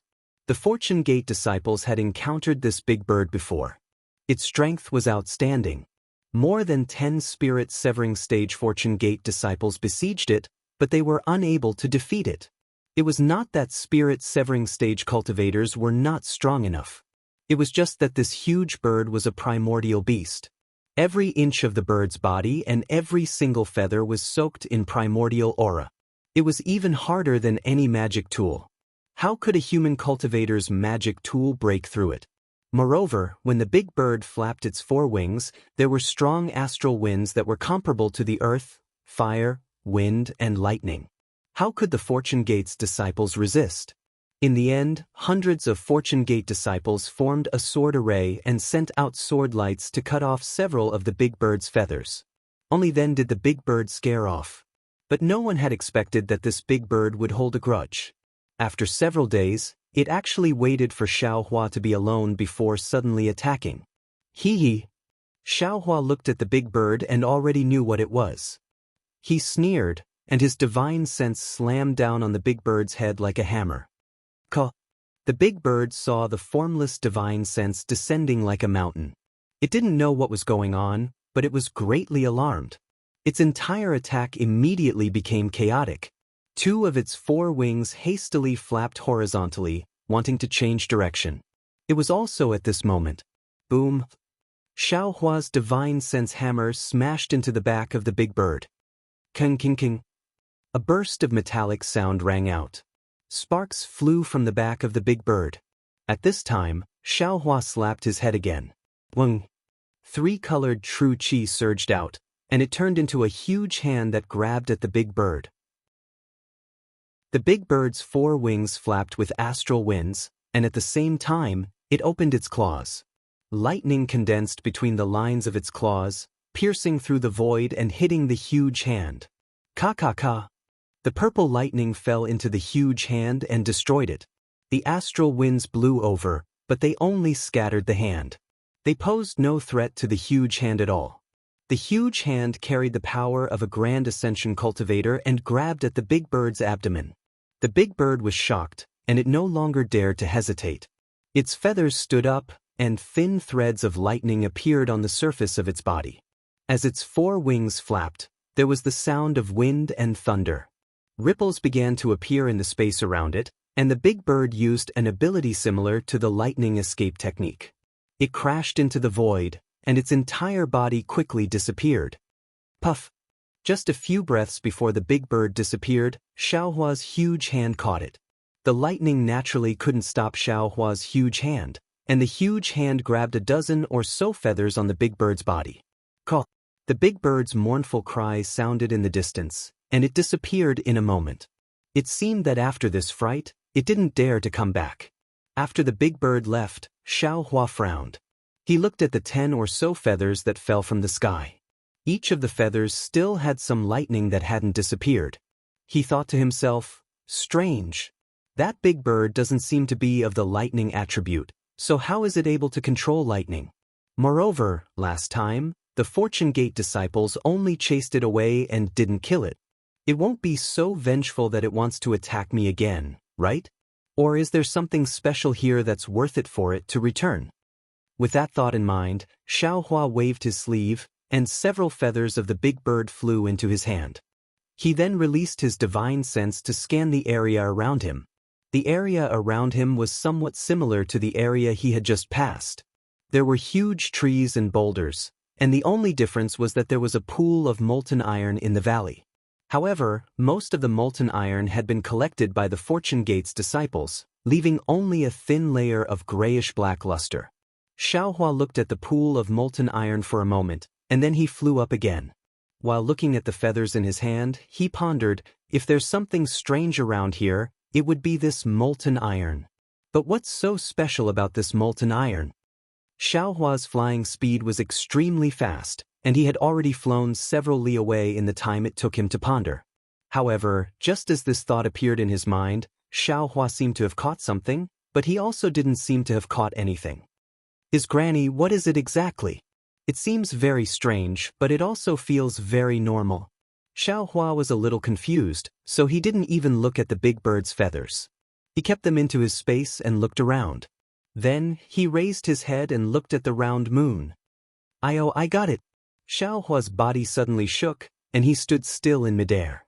He released his divine sense again, and it swept towards the area 10,000 li around him. For half a meal's time, Xiaohua ignored the rumbling in front of him. Now that the sounds of fighting were even louder, he almost shouted, "Why is there no water on this continent? Moreover, this Xiao has been here for several hundred days, and I have never seen rain. This is really abnormal, right?" After a cultivator obtained a divine ability, they might not have the ability to call the wind and summon the rain, but their reverence towards the wind, rain, thunder, and lightning of the world was much smaller. Even some rainstorms and snow couldn't be seen in their eyes. After Xiaohua left the hidden immortal mainland, he came to the upper realm's ruins. There were very few thunderstorms in the ruins, but after all, the ruins was surrounded by a devil formation, and the weather was disturbed by the devil race, so it was normal that there were no thunderstorms. But what about this mysterious continent? In these several months, not a single drop of rain fell, and there was also no water within 10,000 li of Xiaohua's vision. This was really strange. Could it be that this mysterious continent doesn't have water? Thinking of this, Xiaohua closed his eyes, and the nascent soul in his body activated a technique. When the heaven and earth's essence energy entered the nascent soul, Xiaohua opened his eyes, revealing absolute shock. There is very little water essence energy in this world. It's not enough to rain. How is this possible? It's really strange. Every world that calls itself a realm has all 5 elements.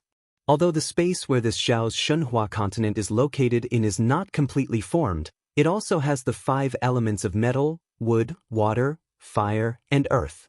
This mysterious continent is the upper realm. How can they not have water essence energy? Xiaohua pinched his chin and thought hard. Could it be this continent is incomplete in the time turbulence? Only metal, wood, fire, and earth, these 4 kinds of heaven and earth essence energy? But that's not right. Wasn't there a water and wind fishman near the stone giant? Isn't that Xian Bing a water element? Immediately after, Xiaohua used his delusion breaker Dharma Eye again, but he saw soul strands flashing in his Dharma Eye. Xiaohua wanted to try to use the cloud summoning rain technique, but at this moment in the distant space, there was a loud roar, break. Immediately after, the entire earth trembled, and a 7-colored brilliance shot up into the sky from the distance. Chapter 4195. Oh, that's Yuan Ye's voice. Xiaohua was slightly taken aback. He retracted the soul thread and teleported away. When Xiaohua walked out of the space, he was standing in front of a hilly area. This hilly area was extremely large, spanning over 10,000 li. Under the moonlight, every hilly area emitted a faint glow. This glow was either gold, green, or yellow. On the left side of the hilly area, there were thousands of Fortune Gate disciples standing around with magic tools in their hands. Every disciple was preparing their magic power, ready to attack at any moment. Within the hills, it was a complete mess. Dozens of hills had been uprooted, and thousands of broken pieces of hills were scattered over hundreds of miles. In the night sky, 2 figures that were thousands of feet tall were currently engaged in a fierce battle. One of them was Yuan Ye, who had transformed into a 1,000 zhang tall avatar.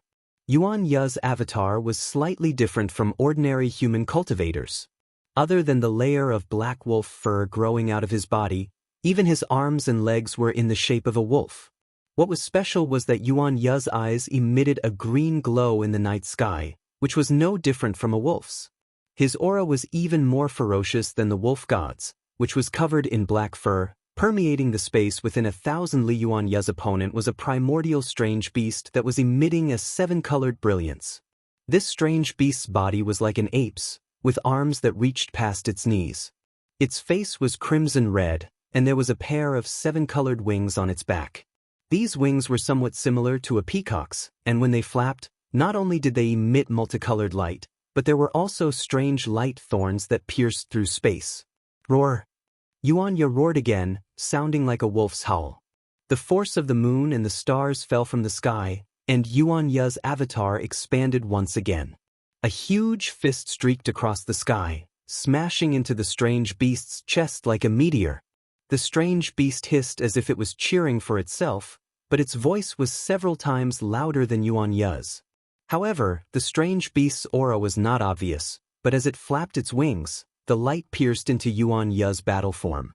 Not only did it produce specks of light, but it also formed thousands of tiny vortexes on the battle form, shattering the power of the stars and moon. Seeing that Yuan Ye's fist was about to land on it, the strange beast's eyes rolled back, and it leaped into the air. Its ape arms danced in the air, and a series of fist shadows appeared in the night sky. Boom boom boom. A series of explosions rang out, and shockwaves spread out in all directions. The Fortune Gate disciples who were on guard in the distance felt their bodies emitting a faint glow. Looking at the beast and man, the beast was tumbling in the air, but it quickly regained its balance with the help of its wings. Then it let out a roar and charged at Yuan Ye once more. On the other hand, Yuan Ye seemed to be at a disadvantage. The strange beast's movements were extremely fast, and it had already sent out several punches. The combined force of the punches sent Yuan Ye's body flying. Although Yuan Ye had regained his balance and even swept his legs horizontally, the strange beast's ape arms landed on Yuan Ye's legs again, and Yuan Ye fell to the ground. Then, the strange beast's hind legs stomped on the ground, and it flapped its wings as it soared above Yuan Ye. Both of its fists slammed down, and an oppressive force caused the air to crackle. The strange beast's crimson eyes flashed fiercely as it opened its mouth and spat out a several zhang-wide 7-colored light beam, aiming straight for Yuan Ye's heart. Woo! Yuan Ye rolled on the ground, and his arms grabbed the nearest hill. With a loud roar, he pulled out the hill and swung it like a devil's hammer, hitting the 7-colored light beam in his hand. Boom! With a loud bang, the hill was shattered by the beam of light. The beam of light shot up into the sky, and its power dissipated. Meanwhile, the strange beast's fists landed on Yuan Ye's arms, and it caused his Dharma body to collapse a lot. Ao. Seeing that it had taken advantage of the situation, the strange beast roared crazily, flapped its wings, and pounced forward again. Little devil spirit. Xiao Hua stood in the air and looked at the situation. He already knew where Yuan Ye's weakness was, so he ordered, "Has the devil spear been refined?" Big brother. Devil spirit Xiao Hua hid in Xiao Hua's bloodline and didn't appear. Now that he heard Xiao Hua's call, he hurriedly replied, "Little brother has been swallowing the devil spirit of the devil array, and hasn't had time to refine it. Suppress the demonic qi inside first and let Yuanya use it," Xiao Hua instructed. This devil spirit Xiao Hua hesitated. The devil spear is a devil weapon, and it's a devil weapon that can compete with the devil sword in the devil realm. Yuanya hasn't cultivated any devil arts, and this devil weapon might erode his mind. So what if he's a devil? Xiao Hua smiled. Isn't the devil path one of the 3,000 great paths? Don't tell me you're not walking on the path to heaven? Ah, big brother, this is my big brother. Hearing this, devil spirit Xiao Hua's whole body trembled, and he almost screamed madly in Xiao Hua's bloodline. How can there be a path in this world? How can there be a devil? It's just a way of cultivation. The human race may cultivate Tao techniques, Buddhist techniques, or Confucian techniques. The devil race naturally has to cultivate devil arts. Devil arts are not wrong, but the devil race has flaws. If the human race can cultivate devil arts, they can also become a devil fruit and become a devil god. Whether the devil path is one of the 3,000 great paths, I haven't asserted. Xiaohua said indifferently, but this trip to the upper realm made I understand that everything in the world has its own path of cultivation. If my human race sees the human race as the spirit of the world, and limits cultivation to the scope of my knowledge, that's short-sighted. In the eyes of the devil race, the human race is also a devil race and also a different race. Good. While speaking, devil spirit Xiaohua took out the dragon bone spear and said, "Big brother, let Yuanya make do with it first. When little brother has time, I'll refine it for him again." Xiaohua took the dragon bone spear and said, "Your devil hammer is useless, I'll lend you this for the time being." Master. Hearing Xiaohua's voice, Yuanya was slightly startled, and his heart calmed down. Seeing a black lightning fall in front of him, he naturally reached out to catch it. When the devil spear entered his hand, a scorching heat almost made him let go. When he clenched his teeth and caught it, the incomparably fierce consciousness of the bone spear poured into his mind like a tide. Yuanya turned pale with fright and hurriedly wanted to throw away the bone spear. How could a human cultivator like him control the devil spear used by Devil Emperor Shao? At this moment, a green light flashed in front of Yuanya's eyes, and his mind became clear. His consciousness was protected by a layer of green light as if he was ascending to immortality. No matter how much the remnant consciousness of the bone spear raged around him, it was unable to cause any harm to him. Yuanya knew that this was his master's help, so he didn't dare to be negligent. Holding the devil spear in his hand, he roared and pounced on the strange beast. Yuanya was born with a unique talent and could cultivate the Big Dipper God Fist. After Xiaohua fell into the heaven prison, he couldn't enter the space at will, so part of Yuanya's cultivation was taught by green-robed Xiaohua and bone-honed Xiaohua. Green-robed Xiaohua had many cultivation methods. He taught Yuanya the Heavenly Laws embodiment technique and various body-refining secret techniques, and bone-honed Xiaohua taught Yuanya the Heavenly Staff technique.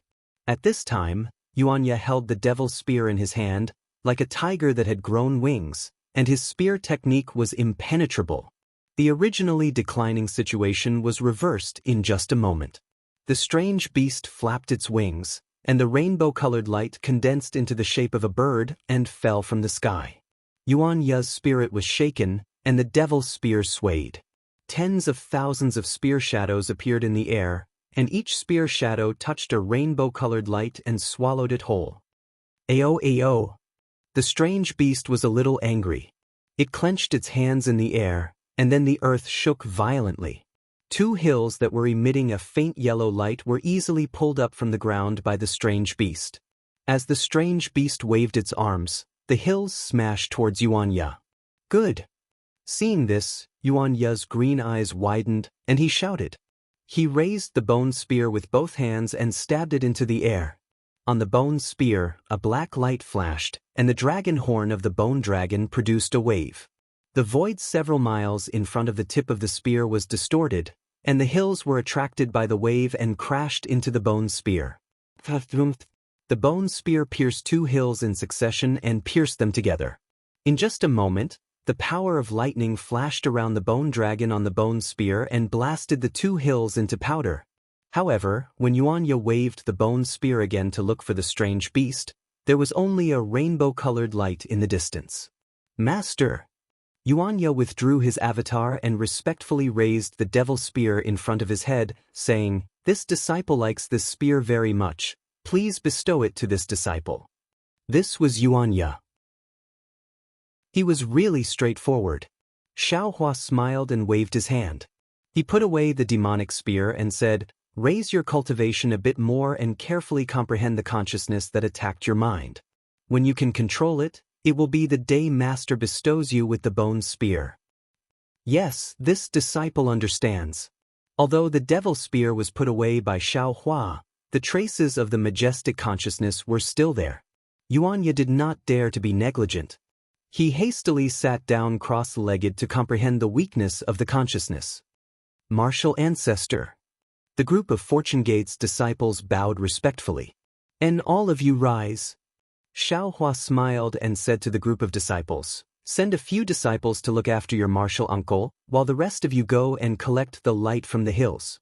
This thing drifts away from the edge of the 5 elements, and it does not exist on Shenhua continent." "Yes, martial ancestor understands." A quick-witted disciple hurriedly said. This disciple and the others saw that this thing was very good, so we wanted to collect some to refine it, but we did not have a suitable magic tool, and the other senior brothers were not nearby, so we could only use magic to extract it, and in the end, we even alarmed the strange beast. If it weren't for martial uncle, I'm afraid we would have perished here. There were too many Fortune Gate's disciples nowadays, and Xiaohua did not know who these disciples were, but since they were Fortune Gate's disciples, Xiaohua would not treat them lightly. Hearing this disciple's words, Xiaohua smiled faintly. His Taoist robe fluttered, and the universe in the sleeve technique was executed. A giant hand appeared and covered the hills within several hundred li. Wherever the magic power went, strands of crystal light were pulled out from the ground. In just a short moment, all the hills dimmed, and the 70% of the light strands in the air condensed into a big ball of light. Chapter 4196. With a sweep of his divine sense, Xiaohua divided the ball of light into a small half. His big hand once again grabbed the air, and the small half of the ball of light turned into thousands of tiny fireflies. These fireflies were like fireflies that flew to the front of each disciple. You all can take one each. If you have the opportunity, you can collect some extreme magnetic origin light and use our sect's refining techniques to refine a secret technique similar to the soul-slaying origin light. As Xiaohua spoke, he took out the sword gourd and raised his hand. The 7-colored ball of light fell into the sword gourd. Xiaohua put away the sword gourd and said to the disciples with a smile. The disciples were overjoyed. They all opened their mouths and the 7-colored light entered their bodies. Then they all bowed and thanked him. Okay, this old man still has some things to do. You all can go ahead according to the plan. Xiaohua ordered again. This is a rare trip, different from the previous Great War of Ruins. This continent is full of treasures used by our sect's cultivators. While you all complete the sect's orders, don't treat yourselves unfairly. We understand. The disciples were all cultivators of the 4th or 5th level of essence energy. How could they not recognize treasures? After walking for so long, they had already collected many good things in their Qinquan bags and spatial rings. Now that they heard Xiaohua's words, they all smiled and happily agreed. Then, Xiaohua didn't stay any longer. His figure soared into the sky, turning into a rainbow bridge and disappearing from the place where the full moon fell. The night breeze brushed against one's face, the moonlight was like frost, and the faint cries of beasts could be heard from time to time under the pitch-black sky. A strange desolation gradually disappeared in the night.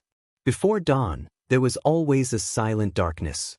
Not only did it melt one's eyes, it also made one's heart slowly turn cold. Xiaohua didn't teleport, nor did he deliberately use an escape technique.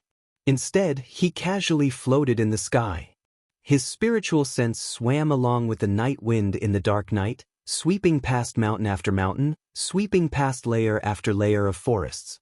The changing scenery did not allow Xiaohua's mind to relax a little.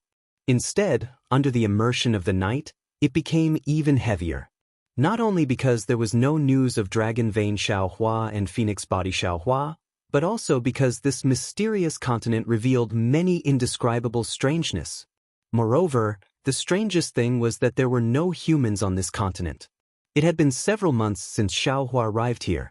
Although his divine senses range was not large, the Fortune Gate's disciples had traversed quite a distance in these few months, and within this range he had not found a single human.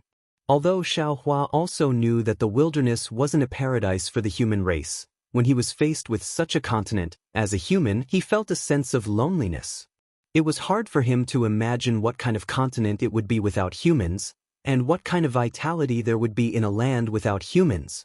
The reason Xiaohua had ordered the Fortune Gate disciples to search for a suitable place for the human race was because he wanted to find a suitable place for the incense cult disciples to establish their sect. He wanted them to adapt to the environment before they could integrate into the mainland, and then interact with other human races. However, after flying for such a long time, he did not find any signs of human habitation. He began to mutter in his heart. Was a world without water suitable for the disciples of the incense cult to live in? After flying for the time it took to finish a meal, a red sun rose from the horizon in Xiao Hua's left hand. Xiao Hua opened his mouth, and a stream of sun essence energy entered his abdomen. Pure yang energy instantly rushed into his body, and even entered his nascent soul. Flames flickered in Xiao Hua's eyes, and a powerful aura also flashed from his body, falling into the void. Looking at the splendor of the sun, it was as if a large bright hand had easily lifted the curtain of night on the earth. In the sunlight, all kinds of noises could be heard from the ground. Along with the noises, vitality could be felt from all parts of the earth. All kinds of heat also gradually filled the air, causing the gloominess in Xiao Hua's heart to fade slightly. Oh! Just as Xiao Hua's mood was getting better, he heard an angry roar coming from the mountain range in the distance. A monster that was several thousand feet tall stretched out its neck from the mountain ridge. Its head that was several thousand feet in size opened its bloody mouth and blocked Xiao Hua's path. Damn it! Xiao Hua looked at the monster's mouth that was much bigger than his body, and didn't know whether to laugh or cry. He cursed. Could it be that this is the early bird that gets the worm? It's fine if it can fill the stomach, but this Xiao can't even fill the gap between your teeth. Why are you drooling so much? That monster didn't care what Xiao Hua was thinking. Its head flew across the sky, and fiercely pounced toward Xiao Hua. The stench in its mouth really polluted the cool morning. Looking at the monster's head, and the 3 half-awake eyes on its head, Xiao Hua faintly smiled, and urged his body to rush towards the monster's big mouth. However, when he approached the monster's head, Xiao Hua's flying direction suddenly changed, and turned to his right hand. That monster naturally wouldn't let Xiao Hua go, and closely followed Xiao Hua's figure. Xiao Hua seemed to be teasing the monster, and flew neither fast nor slow. When the monster's big mouth arrived, he once again sped up slightly, and flew towards the front right. Like this, Xiao Hua flew around the monster's body a few times, and his figure suddenly accelerated, flying straight towards the middle of the monster's neck. The monster became anxious from Xiao Hua's teasing. Seeing that Xiao Hua was about to escape again, the monster's head quickly chased after him. Ha! Xiao Hua only flew a few hundred zhang, and his figure suddenly stopped in midair. He somewhat proudly turned his head and laughed. The morning is such a good time, and it's time to dress up. Little friend, you should slowly dress up. After saying that, Xiao Hua's figure once again soared into the sky. Looking behind him, the strange monster's 1,000 zhang long neck was tied in a knot. Now, no matter how it struggled, it couldn't pull its head out of the knot, so how could it chase after Xiao Hua? Xiao Hua, who had easily teased the monster, was in a good mood. Flying in midair, he made a decision. The reason why my human race can survive is not because of the level of strength, but because of the intelligence. Although this wilderness is dangerous, as long as there is a suitable place for survival, the incense religion's disciples will not have too much of a problem establishing a sect here.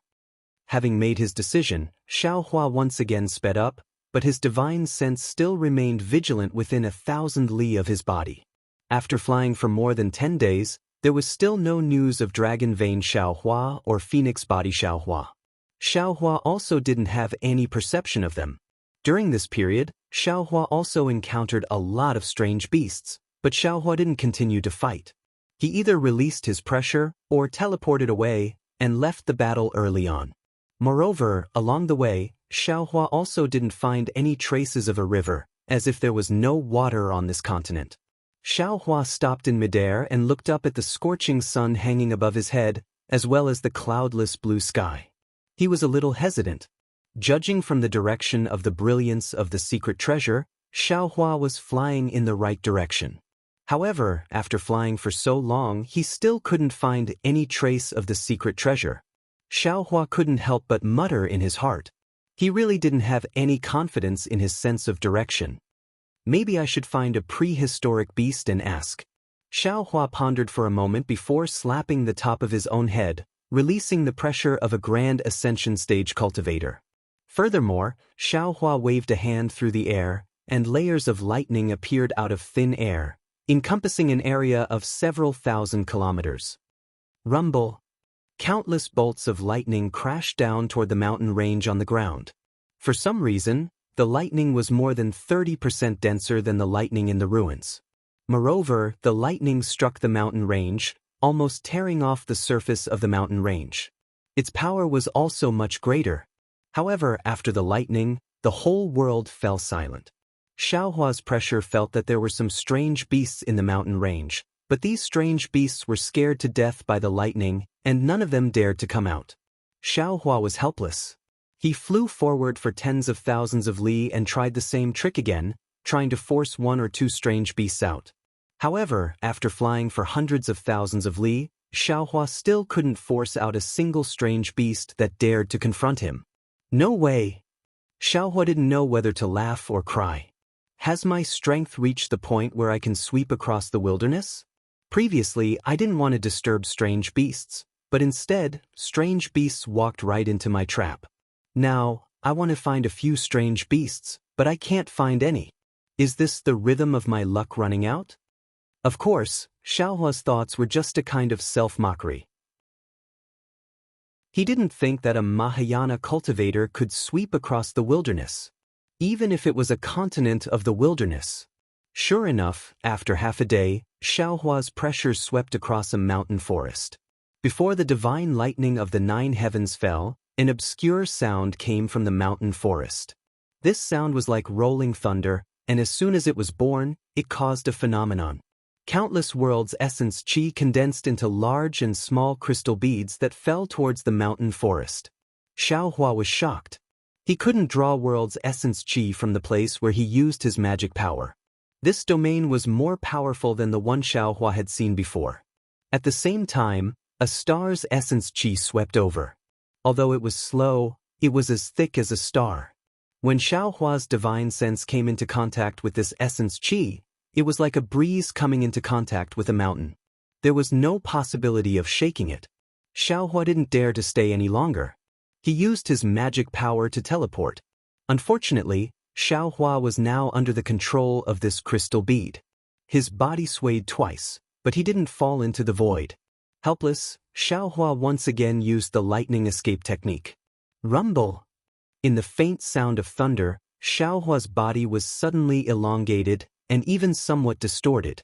Then, countless threads of lightning appeared from his body, pulling Xiaohua's body out of the quagmire of crystal bead. Then, Xiaohua's body turned into a series of afterimages, whistling as he rushed into the sky. Ta! An abnormally hoarse sound strangely came from all over the mountain forest. High up in the sky, countless crystal beads appeared even faster than lightning, directly chasing in the direction that Xiaohua had fled in. Within the crystal beads, the void collapsed, and Xiaohua's Taoist robe was revealed. The strange beast hadn't revealed itself yet, but the sound forced Xiaohua out of the void. Chapter 4197. Damn it, isn't this too powerful? What is this sound? Its power is so great, even the heavenly draconic technique in green seal text might not be able to match it. Xiaohua was prepared in his heart, but he really didn't expect that on this mysterious continent, there would be such a terrifying existence living like the stone giant and the little golden armored person. He thought that the mysterious auras he saw were more or less the representatives of the strange beasts on this continent. But now, the existence he encountered was actually several times more powerful than them. Xiaohua's lightning evasion had already reached the level of Thunderclap 9th heaven, but this human race's lightning evasion had already reached the limit of speed, yet he was still unable to escape the attack of the strange beast that had yet to appear. Seeing that the collapsed space of the crystal bead had already caught up to him, Xiaohua was scared witless. He hurriedly urged his magic power, and runes condensed on the surface of his body, forming an ancient bronze armor. However, just as the armor was formed, the crystal bead that seemed to be approaching Xiaohua immediately produced strange fluctuations. These fluctuations swept through the armor, and the armor was torn apart like paper. Moreover, under the fluctuations, Xiao Hua's Taoist robe and the surface of his body were also torn apart, falling into the shape of granules. The tearing pain rushed into Xiao Hua's mind, and immediately made Xiao Hua recall what he saw in the chaotic flow of time. Those countless rays of light all turned into neat granules, and these granules danced under the different fluctuations. Almost as if he was enlightened, the comprehension that Xiao Hua had accumulated during this period of time finally erupted. Following the fluctuations, his entire body suddenly trembled and condensed in the direction of 130-200 locations. Not only did his entire body turn into 130-200 small dots, but he only produced 130-200 rhythmic tremors. Xiao Hua's body immediately produced a kind of red luster, as if his entire body was about to turn into light. Moreover, in front of Xiao Hua's eyes, strands of 7 colors also appeared, as if another side of the entire space was revealed in his eyes. At the same time, Xiao Hua's lightning evasion speed increased again, and actually broke through the thunderclap 9th heaven, exceeding the range controlled by that unknown existence, and flew far away. In the mountain forest, the existence that didn't reveal itself in the end didn't seem to have any intention of chasing him to the end. Seeing Xiao Hua escape from its hands, it merely snorted, and the crystal bead nearby disappeared in a few breaths. However, after the crystal bead disappeared, a layer of faint cloud and mist appeared in the sky of the mountain forest. Where the cloud and mist enveloped, threads of azure crystal slowly appeared, and after a moment, these clouds and mist turned into droplets of rain in the mountain forest. Damn it! Xiao Hua escaped death. He couldn't help but curse in his heart. This thing is really too abnormal. I didn't even see it once, and I was almost killed. What kind of ability is this thing using? Teet, he's the same as before, he's as to seat to his as to his to tess. While cursing that unknown thing, he's happily comprehending the flying speed that surpassed the lightning escape's limit. It's a typical case of carrying a wife into the house and throwing a matchmaker out of the wall. However, the body's is to turn into particles really consumes magic power. Xiao Hua only flew for half a cup of tea's time, and his stew was somewhat exhausted. He hastily stopped, and without saying a word, he found a simple cave and rushed in. After setting up a restriction, he sat down cross-legged and carefully comprehended what he just learned. Ever since Xiao Hua obtained reverse light from Shang Hua Ming's Yellow Flower Ridge, he's coincidentally comprehended the light escapes cultivation method, and he's been deliberately cultivating it. It's really hard for Xiao Hua. This cultivation method shouldn't exist in the cultivation world, but with his unparalleled luck, he's finally taken a small step today. Although it's a small step, it's a very important step for Xiao Hua. With this foundation, Xiao Hua's body can be concealed in the light, and he can practice the light escape technique that doesn't exist in this world. After comprehending for more than 10 days, Xiao Hua finally flew out of the restriction. With the improvement of his escape technique, Xiao Hua regained some confidence in facing this mysterious continent. He slightly identified the direction and bitterly smiled. Previously, he still remembered the general direction, but later, he was in a hurry to escape, so how can he identify the direction? He doesn't even know where he is now, so how can he find the dragon vein Xiao Hua? Maybe it's time to use the karma technique. Xiao Hua slightly pondered and prepared to sit down cross-legged, but after a few breaths, he hesitated again. Because the karma technique's movement is too big, if by any chance it attracts the covetous eyes of something, Xiao Hua doesn't want to live anymore. Xiao Hua was in a difficult position. He sat in the air, somewhat at a loss. After half a meal's time, Xiao Hua's eyes suddenly lit up, as if he had thought of something. He patted his head as if he had suddenly realized something. He smiled and said, "How could I have forgotten about this? It depends on luck." Then, Xiao Hua waved his hand and took out a die from his bosom. It was the die that Lu used to play with Ao Sheng. Xiao Hua looked at the die's 6 sides and beamed with joy. He said, "Wherever it goes, this Xiao will fly there." After saying that, Xiao Hua raised his hand and threw the die. As a result, the die landed on the ground with 1 point facing down. Looking at this inconceivable result, Xiaohua didn't know whether to laugh or cry. If it was an ordinary person, they would probably have to throw it again, but Xiaohua thought for a moment and raised his hand to take the die. His figure flashed and he fled underground. The underground here was different from the underground where the stone giant was. Xiaohua fled for nearly 1,000 miles and only saw layers of completely different rock layers, each layer harder than the last. He didn't see any magma. Seeing that his head was about to hit the southern wall, Xiaohua had no choice but to stop. At this time, he had to admit that a casual throw wouldn't really let him find the bone-tempering Xiaohua. He had to think of another way. Xiaohua released his divine sense and looked down again, unwilling to give up. Only then did he casually find a place to flee. While fleeing, Xiaohua also released his divine sense and carefully explored. However, after flying for the time it took to eat a meal, Xiaohua withdrew his divine sense and a trace of a smile appeared on his lips. His figure turned and he flew towards a place. Xiaohua teleported for another 1,000 li and saw a layer of grayish-green rocks in front of him. This grayish-green rock emitted a weak brilliance and was very conspicuous in the soil layer. Before Xiaohua could get close, a kind of coolness came from the rock. It was like a cool breeze in the middle of a hot summer day. It had a rather refreshing feeling to it. Damn, this guy really knows how to enjoy himself. Xiaohua slightly curled his lips and released his divine sense. He saw that there was a cave nearly 1,000 feet in size in the middle of the grayish-green rock. Inside the cave was 1,000 feet long primeval strange beast. Although it was called a primeval strange beast, in Xiaohua's eyes, it was very familiar. This was because although this primeval strange beast's body was huge, it looked very similar to a pig raised in the secular world. It was no wonder that Xiaohua revealed a smile.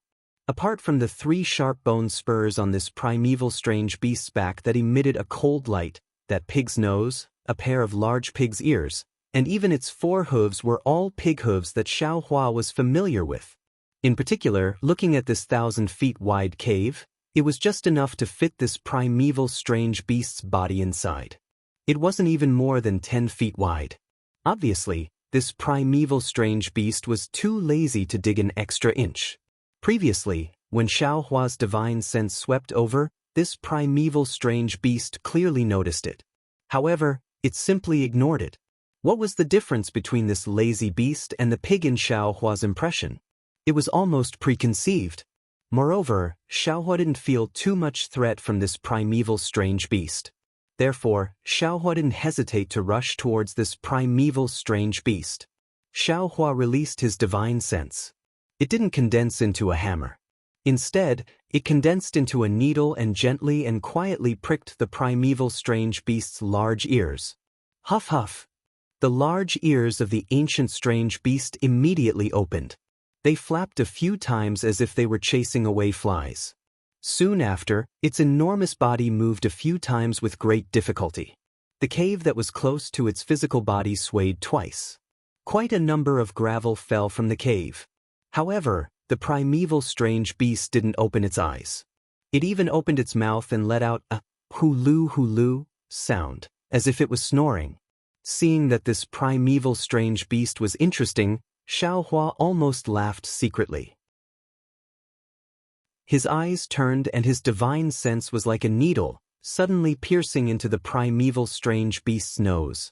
Contrary to Xiaohua's expectations, after his divine sense pierced in, the primeval strange beast didn't have any reaction at all. It was as if Xiaohua's divine sense was the wind. Strange. Xiaohua was also puzzled. Just as he was about to use his divine sense again, he heard the primeval strange beast that was originally sleeping in the cave in the distance. Ayo! It was really heart-wrenching. Boom! Then, the primeval strange beast forgot that it was in the cave and hurriedly got up. Its forehead suddenly hit the ceiling of the cave. With a loud sound, the entire ground shook. The primeval strange beast's head smashed a several zhang deep hole in the cave. The power of the earth obviously surpassed the primeval strange beast that got up in a panic. The strange beast's body leaned back again. Boom! Another loud sound. The back of the strange beast's head and the bone spurs on its back fell in the other direction of the cave, also smashing a very deep hole in the cave. Ayo ayo! The primeval strange beast was in pain and cried out. Then, its 4 hooves stabbed in all directions of the cave, deeply piercing into the soil as if the gray-green rock layer was tofu. And the primeval strange beast's body also expanded and rushed towards the ground. Rumble! The earth shook. Several thousand zhang of the ground was lifted up by the primeval strange beast. Countless dust and stones soared into the sky like a volcanic eruption.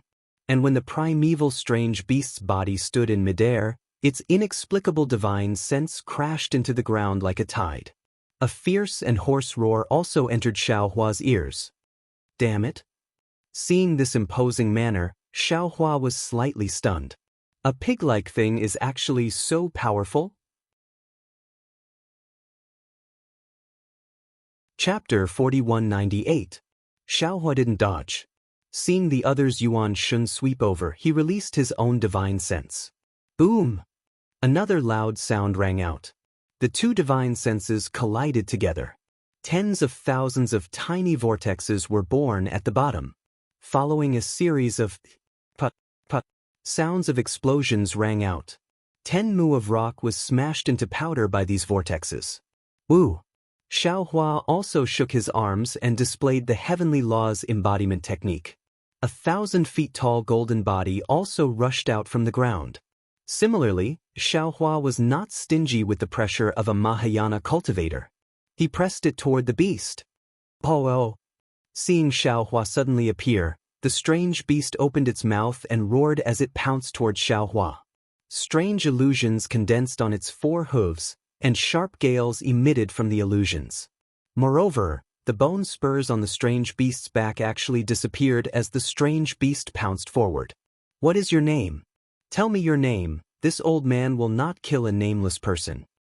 Xiaohua shouted and raised the wishful steel staff in his hand. The staff made a whining sound as it hit the strange beast. Unfortunately, the strange beast turned a deaf ear to Xiaohua's question. It simply didn't pay any attention to him. The illusory figure between its 4 hooves sealed the area in front of Xiaohua's chest. The suffocating force caused the light and shadow in the space to distort abnormally. Traces of cracks also appeared around Xiaohua's golden body. Come on! Xiaohua laughed heartily and waved the wishful steel staff. A row of phantoms was also born, smashing these light shadows into pieces like toppling mountains and overturning seas. Not only that, but the wishful steel staff also passed through the space and hit the 4 hooves of the strange beast. Roar! The strange beast felt pain and roared to the sky, then opened its bloody mouth. Woo! A cluster of purple thunder mixed with gray wind rushed toward Xiaohua. This qi was quite unusual. The lightning strands let out a rumbling sound and turned into several thousand feet long thunderbolts that came crashing down. When the wind strands landed in the air, they turned into invisible waves that blew the void into wisps. The sound of wind and thunder was similar to that of the earth, fire, and wind thunder. When Xiaohua saw this, he smiled slightly and also opened his mouth. Woo! The 5-colored thunder spurted out, and the size of a wicker basket was even more arrogant than the thunder of the strange beast. It roared and annihilated the flow of thunder. The collision between the thunder and lightning set off 1,000 feet of thunder tide. After the 5-colored lightning, 5 dazzling thunderflowers appeared. Each thunderflower emitted a dazzling brilliance. Wherever this brilliance went, the power of thunder firmly nailed down space. No matter how bone-chilling wind blew, it was unable to move the slightest bit. However, at this time, on Xiaohua's back, the bone spurs that had previously disappeared into the void quietly appeared. There was no movement at all. Even the ordinary fluctuations and brilliance could not be seen. When he looked at the strange beast's honest face, he saw that it was still filled with panic and anger. There was nothing unusual about it at all. Granny, this is not a good thing. Even if it is a pig, it is a cunning pig. Xiaohua naturally had been paying attention to the surroundings. The power of his domain had already been quietly released. Everything that happened in the vicinity was under his control. Seeing the bone spurs appear, Xiaohua could not help but sigh. He waved his hand. King king king. 3 crisp sounds, golden light suddenly appeared, and the 3 bone spurs were knocked upside down by a golden dragon. Ayo! The strange beast was in more pain. Its whole back was trembling rapidly, and the hill-like muscles set off layers of waves. Xiaohua waved his hand and took the Tingjiao shears in his hand. He said coldly, "This Xiao just used the back of a magic weapon. If you don't stop, don't blame this Xiao for being impolite." Ayo ayo. The strange beast seemed to have seen the sharp side of the Tingjiao shears and seemed to understand the meaning of Xiaohua holding the Tingjiao shears. It pointed at Xiaohua's Tingjiao shears with its hooves and roared angrily. "This is bad." Xiaohua suddenly came to a realization and thought to himself, could it be that this powerful exotic beast also doesn't know how to speak? Could it be that on this mysterious continent, there has never been a human race, and there has never been a language? Sure enough, after the strange beast roared angrily, it opened its mouth and made a humming sound like a hungry pig looking for food, as if it was talking to Xiaohua. Xiaohua shrugged his shoulders helplessly. He waved his hand and said, "Your Excellency, don't say any more. This Xiao came from the outside world, so I don't understand what you are talking about. If you can understand this Xiao's words, then use the same words to talk to this Xiao." The strange beast naturally didn't understand Xiaohua's words. The strange beast raised its hooves and waved them around. It seemed that it was more difficult to deal with than the stone giant. After a while, the strange beast snorted a few times. Its body was surrounded by lightning, and it was about to fly away. Xiaohua finally encountered a strange beast that was easy to bully. How could he let it leave? With a wave of his Taoist robe, a big hand imprisoned everything within hundreds of miles. The strange beast rushed and rushed, but it couldn't fly away from Xiaohua's control. It couldn't help but fly into a rage. It used its hooves to poke Xiaohua's face, pointed at its own nose, and pointed at the distance. Xiaohua was baffled. However, Xiaohua still smiled apologetically and said, "Your Excellency, don't be angry. This Xiao has offended you before, please forgive me." Humph humph. The strange beast was really angry. It pointed at its own mouth, then pointed at Xiaohua's head, and waved its hand vigorously. "You want to say something?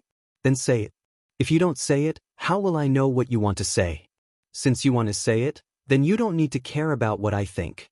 Xiaohua was even more baffled. Humph humph. The strange beast was angry for a moment, but it gradually calmed down. Its eyes turned slightly, as if it had thought of something. It stretched out its hooves and touched its body full of dark brown hair for a moment. Then, from who knows where, the strange beast actually took out a Buddhist certificate and threw it to Xiaohua. Xiaohua's eyes lit up, and he hurriedly reached out to catch it. However, when he scanned it with his Buddhist sense, there was nothing inside except for a scripture that Xiaohua had never seen before. Xiaohua read the scripture again, but he still couldn't see anything from it. When Xiaohua raised his blank eyes, the strange beast was already impatient. It pointed at the Buddhist certificate, and then pointed at the distance. Xiaohua immediately understood and said with a smile, "So your Excellency has something that you want to give to this Xiao." Then, Xiaohua withdrew the imprisonment and raised his hand to signal. He wasn't afraid that the strange beast would escape. The strange beast might not understand Xiaohua's signal, but when it saw the imprisonment disappear, it hurriedly nodded its fat pig head, and its figure flew in a hurry. Xiaohua didn't dare to neglect, and hurriedly followed behind. However, after flying for half a cup of tea's time, Xiaohua became vigilant, because the surrounding scenery was actually somewhat familiar to him. Wasn't this the place where he had just escaped? Xiaohua sneered and patted his head. Boom! 5 elements true qi spurted out, and turned into a vast hand to grab the strange beast. The strange beast was shocked, and the 3 bone spurs on its back flashed with brilliance, and along with a wave of fluctuations, they rose sharply. The 5 Chi's unification's giant hand seemed to be unafraid of the brilliance and fluctuations of the bone spurs, and it fell down with a loud bang, firmly grabbing the strange beast. Huff huff. The strange beast struggled while looking at Xiaohua very innocently, and pointed at the distance, and then pointed at the Buddhist certificate in Xiao Hua's hand. Xiao Hua smiled and said while pointing at the distance, "This Xiao just came from there. Why didn't I know that there was an existence with extraordinary strength there? You lured this Xiao over. What are you planning? If this Xiao didn't have a use for you, how could I let you be so free?" While speaking, Xiao Hua waved his hand again and took out the sword gourd. Under the urging of his magic power, the spirit-slaying origin light that was as bright as starlight soared into the sky and firmly covered the strange beast's head. Feeling this origin light that could kill 10,000 creatures, the strange beast's face changed greatly, and it raised its hooves and begged for mercy again. Xiao Hua's face turned cold, and he put away the sword gourd, and even withdrew the giant hand and said, "This will only be the first time, and there won't be a next time. If you really make this Xiao unhappy, I will definitely chop off your pig head." The strange beast didn't dare to say anything more, and it snorted a few times, and its figure flew up again, but in a different direction. After the time it took to eat a meal, more and more bones and skeletons appeared in the nearby mountains and forests, and there was also a kind of unpleasant smell similar to the strange beast's body. Xiao Hua understood that this time, the strange beast didn't dare to fool him and really brought him to its nest. However, what Xiao Hua didn't understand was what the strange beast wanted to give him. Could it be left behind by Lu Er's previous life? Xiao Hua secretly guessed. Sure enough, the strange beast's figure disappeared into the mountains, and in a moment, it flew out again, and in its hand was another Buddhist certificate. Xiao Hua's mood was somewhat complicated, and his Buddhist awareness swept through it. When he saw the records inside, he couldn't help but be dumbfounded. What was recorded in the Buddhist certificate was a Buddhist magical power. As for whether it was left behind by Jiang Lu Er's previous life, Xiao Hua couldn't tell, but he knew that this magical power was not recorded in the ancient books of the Buddhist sect in the Western Paradise. Moreover, it didn't seem to be something that ordinary Buddhist disciples could cultivate, because this was a magical power that used the power of the soul to communicate, and it was much more advanced than the ordinary Buddhist 5 techniques. Xiao Hua withdrew his Buddhist awareness and looked at the strange beast. The strange beast pointed at the Buddhist certificate and anxiously snorted, as if urging Xiao Hua to hurry up and cultivate. The corner of Xiao Hua's mouth rose into a wry smile, and he weakened the defense of his body. Sure enough, from the strange beast's head, there was a faint fluctuation, and it fell on his Niwen palace, turning into a somewhat chaotic sound. This sound was somewhat weak, and Xiao Hua couldn't hear it clearly. Only now did Xiao Hua understand that the strange beast had long been talking to him. Unfortunately, he had treated this fluctuation as an attack, and the strange beast wanted to talk to him, but he didn't let it say a single word. Looking at the Buddhist certificate in his hand, Xiao Hua realized the importance of this thing. He cupped his hands towards the strange beast and said, "This Xiao will first accept this thing, and when this Xiao can understand what your excellency is saying, this Xiao will take out something to exchange with your excellency." After saying that, Xiao Hua didn't dare to see whether the strange beast understood or not, and once again released his Buddhist awareness, carefully examining and comprehending the Buddhist certificate. Chapter 4199. Seeing that Xiao Hua was comprehending the Buddhist record and no longer paying attention to it, the strange beast raised its 2 hooves, as if it was stretching, and then its huge body naturally lay down on the ground. The huge body fell down, and with a boom sound as if the earth was shaking, spread far and wide. Before the rumbling vibrations could travel far, snore, snore, snore. Yet another sound of soundly sleeping could be heard from the strange beast's nose. Of course, Xiao Hua was not completely at ease. He left a trace of his divine sense to monitor the strange beast's movements. When he saw that the strange beast was actually sleeping, and after his divine sense swept over, he found that the strange beast was emitting a faint fluctuation. This fluctuation was very calm. Not only was it not hostile to him, even the huge trees and flowers in the nearby mountain range were slightly swaying along with the fluctuation. Damn it! Is this thing really sleeping? Xiao Hua might not be able to distinguish whether the strange beast was malicious or not, but the flowers and plants could distinguish the goodwill of this fluctuation. Even if it was a vicious strange beast that ate other strange beasts as food, when it was sleeping, it would also show its kind side, right? But if even the flowers and plants could recognize its kindness, why couldn't Xiaohua recognize it? Who is good and who is evil is only a matter of thought, right? Xiaohua's gaze swept across the bones all over the ground, closed his eyes slightly, and concentrated on comprehending the Buddhist secret technique. Although it was a Buddhist secret technique, it involved some details of soul cultivation and Taoism, and even had some faint traces of Confucian cultivation.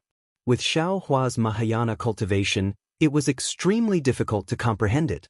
However, after half a day, Xiaohua came to a realization. This secret technique was not something that could be used by cultivators of the lower realm. Its cultivation method was the cultivation method of the primitive continent, and it relied on a mysterious place within the soul. With Xiaohua's current soul cultivation strength, he was unable to understand the use of this place. If it was the comprehension method of the Dawn Rain continent or the hidden immortal continent, even if he really comprehended it, he would absolutely not be able to use it. Fortunately, Xiaohua was a demigod, and he had obtained many cultivation methods from the ruins. He cultivated both Buddhist and soul cultivation methods, and Xiaohua also had the bloodline of the demon race. These were the foundations that supported him to comprehend this mysterious cultivation method from the upper realm. After spending another 10 days, Xiaohua finally managed to comprehend and understand this Buddhist secret technique. Fortunately, Xiaohua was proficient in the Green Seal script and was able to use the inner pronunciation technique to barely express some simple meanings of his own. Opening his eyes, Xiaohua didn't know whether to laugh or cry as he looked at the ancient beast that was still sleeping soundly. This fellow seemed to be born specifically for sleeping. It didn't even turn over for more than 10 days, snoring without day or night. Xiaohua activated his secret technique and stammered a message into the strange beast's mind. "Damn it, hurry! Wake up! Huff huff!" The strange beast's big ears swayed as if it was chasing away flies. It turned a deaf ear to Xiaohua's words. "Something delicious is coming." Although Xiaohua didn't know what this strange beast liked to eat, when he finished speaking inarticulately, that fellow rolled and crawled up. Before it even opened its eyes, it was already howling loudly. When the sound waves entered Xiaohua's ears, it was precisely, "What's good to eat? What's there to eat? Leave some for me." "Good, it's really a divine technique." Xiaohua heard it clearly and almost clapped his hands in praise. "If I were to modify this secret technique a bit, our Dao sect's cultivators wouldn't need to be afraid of language barriers in the future. It would also be beneficial to the rise and revival of our Dao sect." Indeed, the language of Dawn Rain continent was different from Hidden Immortal continent. Hidden Immortal continent was also different from Western Paradise. The language of the human race was different from that of the demon race. The language of the demon race was also different from that of the dragon race. If there was a divine technique that could eliminate the language barrier, at least there wouldn't be any misunderstandings in terms of communication. And the Dao sect's orthodoxy could also be passed down in various realms. The Great Desolate Realm is incomparably huge. Who knows how many star fields there are? And just a single star field would most likely have a lot of planets like the ruins. A single ruins is also an existence comparable to 3 continents. How many cultivators would there be? The language on these planets might be different. If it was the human race, perhaps they would have language, but how could those strange beasts have language? How could they use the human race's language? That's why the Great Desolate Realm has this kind of Buddhist secret technique. Oh, I believe that it's not only the Buddhist sect that has this kind of secret technique, our Dao sect will definitely have it too. But the people in the ruins are all humans, so they don't need this kind of secret technique. That's why this Xiao didn't encounter any trouble. Xiaohua thought regretfully, in that case, this mysterious Great Desolate Realm originally didn't have any language. Those stone giants, water wind fishmen, and so on also didn't need to use any language.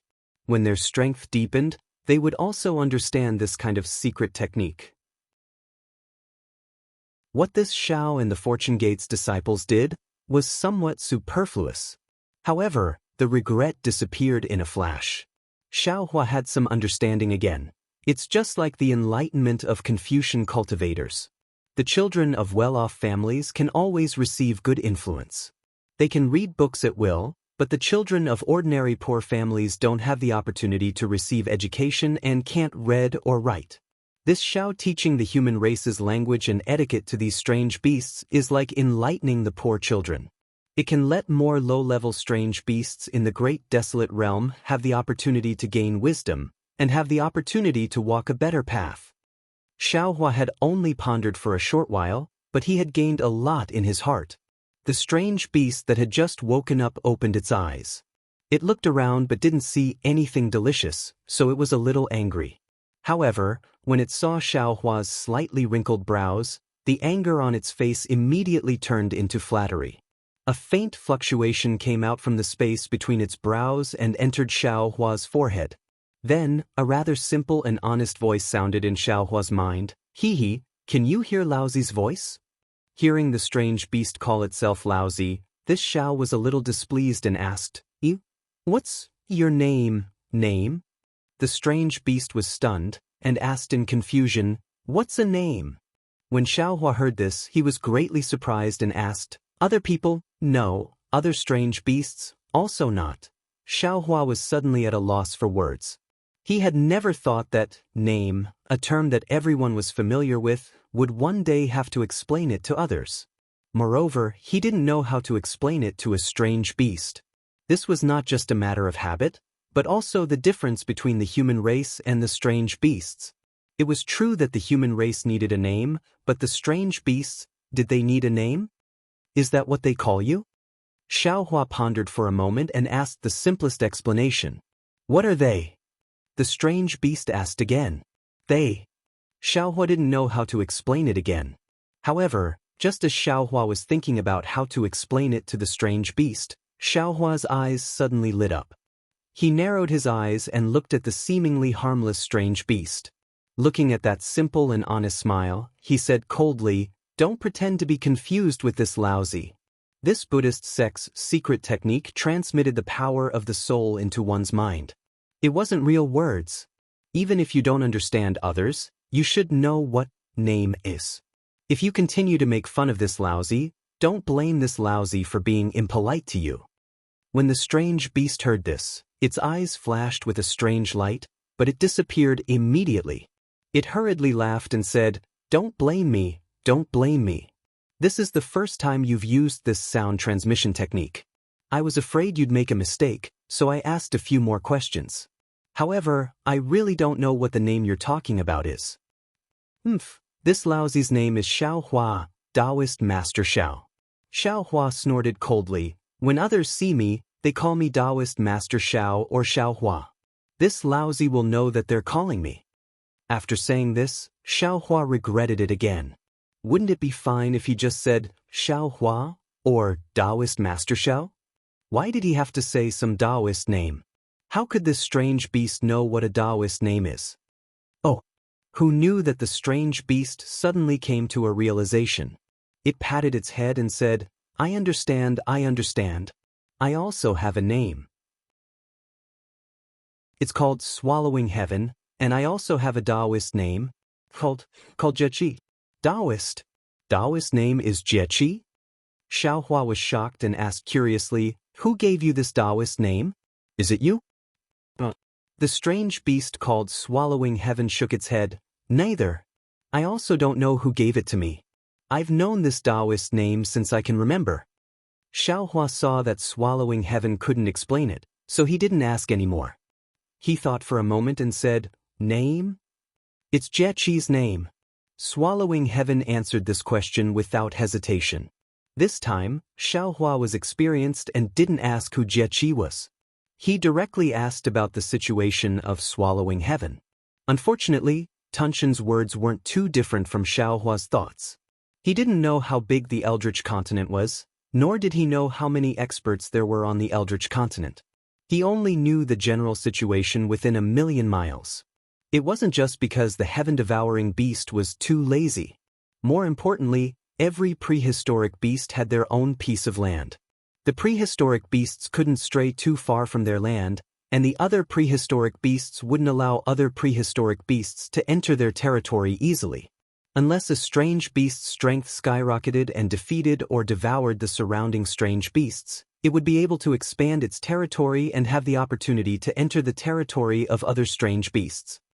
Alas, this seems to be somewhat similar to the situation in the Thousand Demons Sacred Realm. Hearing these things that challenged his thinking, Xiaohua was speechless. There were many records about the demon race in the ancient books of Confucian cultivators.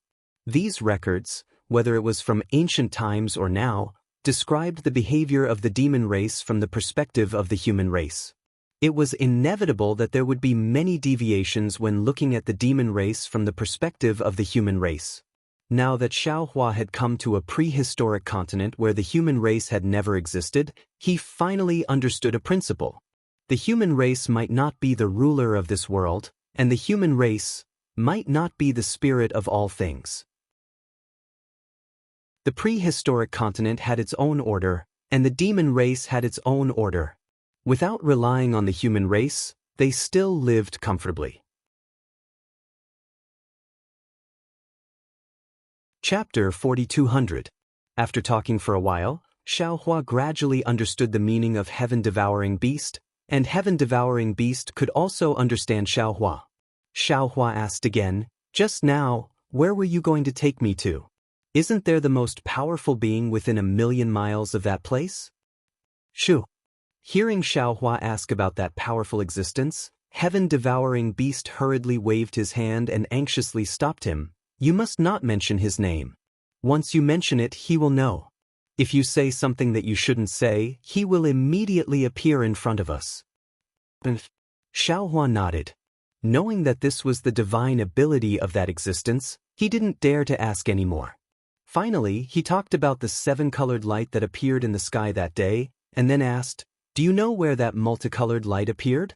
Then what is going to the place where the multicolored light appeared?" "Oh, right, Taoist Master Xiao." Heaven-devouring beast didn't answer Xiaohua's question. Instead, it asked, "You asked me for so long, I still haven't asked you. What are you? Listening to you, you don't seem to be from here, right? Where did you come from? Looking at your strength, you don't seem to be very strong.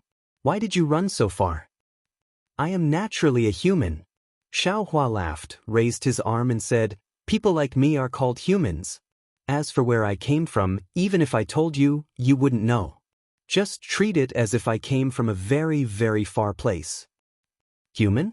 Heaven-devouring beast frowned. "Then why don't I call you human? Why do I have to call you by your name?"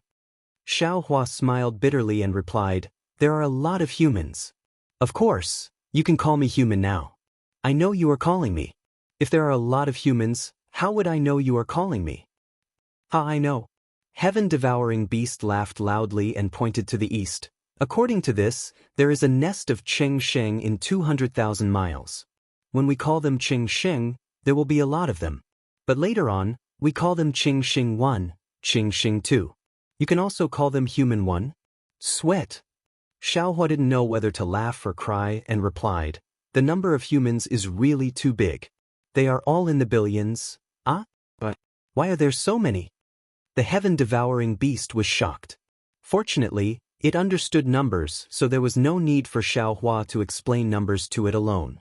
Xiaohua understood. It wasn't that this heaven-devouring beast was too stupid and didn't even know these simple things. Instead, it was because he knew nothing about the common knowledge that the human race should know.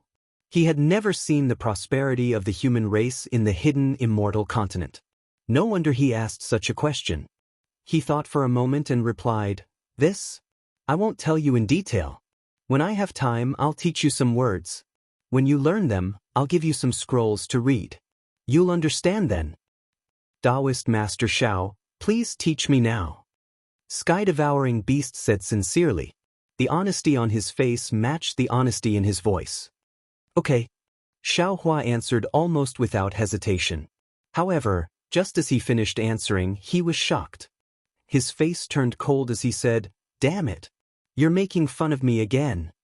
Of course, the lazy devouring heaven was not even willing to expand its underground cave. How could it take the initiative to learn the language of the hidden immortal continent, which had nothing to do with it? What did this mean? It meant that sky-devouring beast had been avoiding answering Xiao Hua's question. Xiao Hua sneered. He didn't seem to make a move.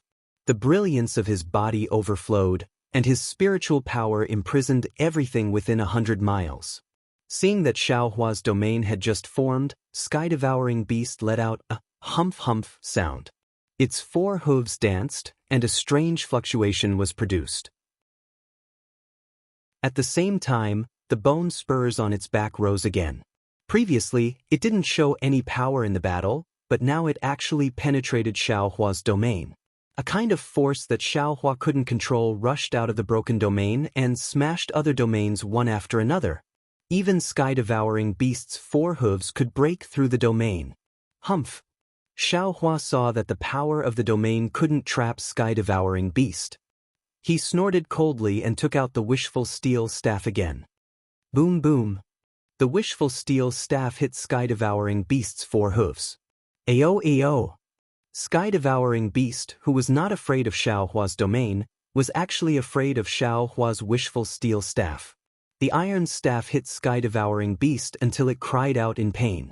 Xiao Hua clearly heard it in his mind, "You only know how to hit me with things. If you have the ability, don't use things." Xiao Hua's eyes turned and he seemed to understand something. He raised the wishful steel staff again and threatened, "How about it? Are you going to say it or not?" That sky-devouring beast actually raised its head and said calmly, "Today's weather is really good." Looking at sky-devouring beast's appearance and the wishful steel staff in his hand, Xiao Hua knew that sky-devouring beast's fear of the 7-colored light had surpassed his own wishful steel staff. It would rather be beaten by him than reveal the secret there. However, Xiao Hua had finally found such an interesting beast. How could he let it go? "It seems that you won't shed tears until you see the coffin." Xiao Hua sneered. He put away the wishful steel staff and took out the soaring dragon shears. "Last time, this old man used the back of this magic weapon. If you don't say it, then this old man will try the sharpness of the front of this magic weapon and see if it can cut off the fat on your body piece by piece." Damn it, damn it, damn it. Sky-devouring beast flew into a rage and roared, "You only know how to bully me. You know that I have nothing to compete with you. Well, you can bully me. Anyway, this old man has been bullied enough by you. Come, let's see how many pieces of this old man's fat can be cut off." After that, sky-devouring beast raised its 4 hooves and its body was like a huge mountain. Even if it was a real mountain, it would be crushed by it. Seeing that sky-devouring beast actually had some courage, Xiao Hua also laughed. He raised his hand and put away the soaring dragon shears. He said loudly, Good, good, good. Since you want to be beaten, then this old man will fulfill your wish. I will let you know how powerful this old man is." Xiao Hua waved his fist and the golden body also hit sky-devouring beast's body. Boom! Sky-devouring beast's strength seemed to be as huge as its body. When it collided with Xiao Hua's golden body, it was actually evenly matched. Seeing that Xiao Hua abandoned his magic weapon and fought with him barehanded, sky-devouring beast's eyes flashed with a strange color. When it saw that Xiao Hua's golden body was so powerful, it was even more surprised. However, at this time, sky-devouring beast's eyes were already a little blood-red. It didn't think too much. Since it couldn't succeed in this collision, it retreated slightly and simply didn't use its 4 hooves to attack. It directly used its heavy body to smash at Xiao Hua again. Xiao Hua smiled slightly and also withdrew his fist. He only used his golden body to fight sky-devouring beast in the most primitive way. Boom boom boom. After nearly 1,000 collisions, sky-devouring beast and Xiao Hua's bodies were knocked down. The mountain rocks and trees on the surrounding mountain ridge suffered a disaster. They were ruined beyond recognition by 1 man and 1 beast. Not only did the mountain ridge collapse, the trees fell down, and a lot of the ground was also trampled to the point of collapse. The bones that were previously all over the place had long been trampled into powder and mixed with the soil. Puff puff. In the end, sky-devouring beast was gasping for breath. Its body was a little shaky. It began to raise its 4 hooves and used a strange fist technique to hit Xiao Hua. Hee. Xiao Hua despised sky-devouring beast's rough fist technique from the bottom of his heart. He was a human cultivator who had fought with the devil race's devil emperor. How could he put these fists and feet in his eyes? When Xiao Hua's figure swayed, he nimbly caught sky-devouring beast's 4 hooves and began to attack fiercely. Sky-devouring beast let out a strange "Ao-ao" cry again. Seeing Xiao Hua's fists hitting flesh and breaking its body's defense, that kind of heart-wrenching pain was born again. Moreover, from time to time, Xiao Hua would borrow the strength of sky-devouring beast and fiercely throw it to the ground, smashing one hill after another. Sky-devouring beast was even more miserable than before. Suddenly, sky-devouring beast retracted its 4 hooves. Its body fell to the ground with a boom. Its 4 hooves tightly clung to the ground as it shouted, "I'm so tired. I don't want to fight anymore. Just kill me, just kill me." You can't beat this old man with a magic tool. You can't beat this old man without a magic tool. What? You want to act shamelessly? Xiao Hua smiled coldly and said, "What kind of hero are you? No wonder others bully you. I'm not a hero, nor am I a human." Sky-devouring beast buried its nose in the ground. It looked like it had given up on itself and was acting shamelessly as it said, "I don't have anything in my hands, so I can't beat you. Just do what you want, okay?" Damn it, this old man just wanted to ask you where the 7-colored light is. I didn't want you to do anything. Xiao Hua rolled his eyes and asked. Sky-devouring beast replied, "I don't believe it. As long as I answer this question, you will definitely want me to lead the way again. When we get there, you will definitely want me to go in first. Forget it, if I die, I'll die here. It's better not to go there and throw away my life." Xiao Hua felt somewhat speechless. Although he didn't think so much, in fact, he might not think less than sky-devouring beast. "Forget it," Xiao Hua simply admitted. "This old man does have the intention of letting you lead the way. But when we get there, whether you want to go in or not, this old man won't force you.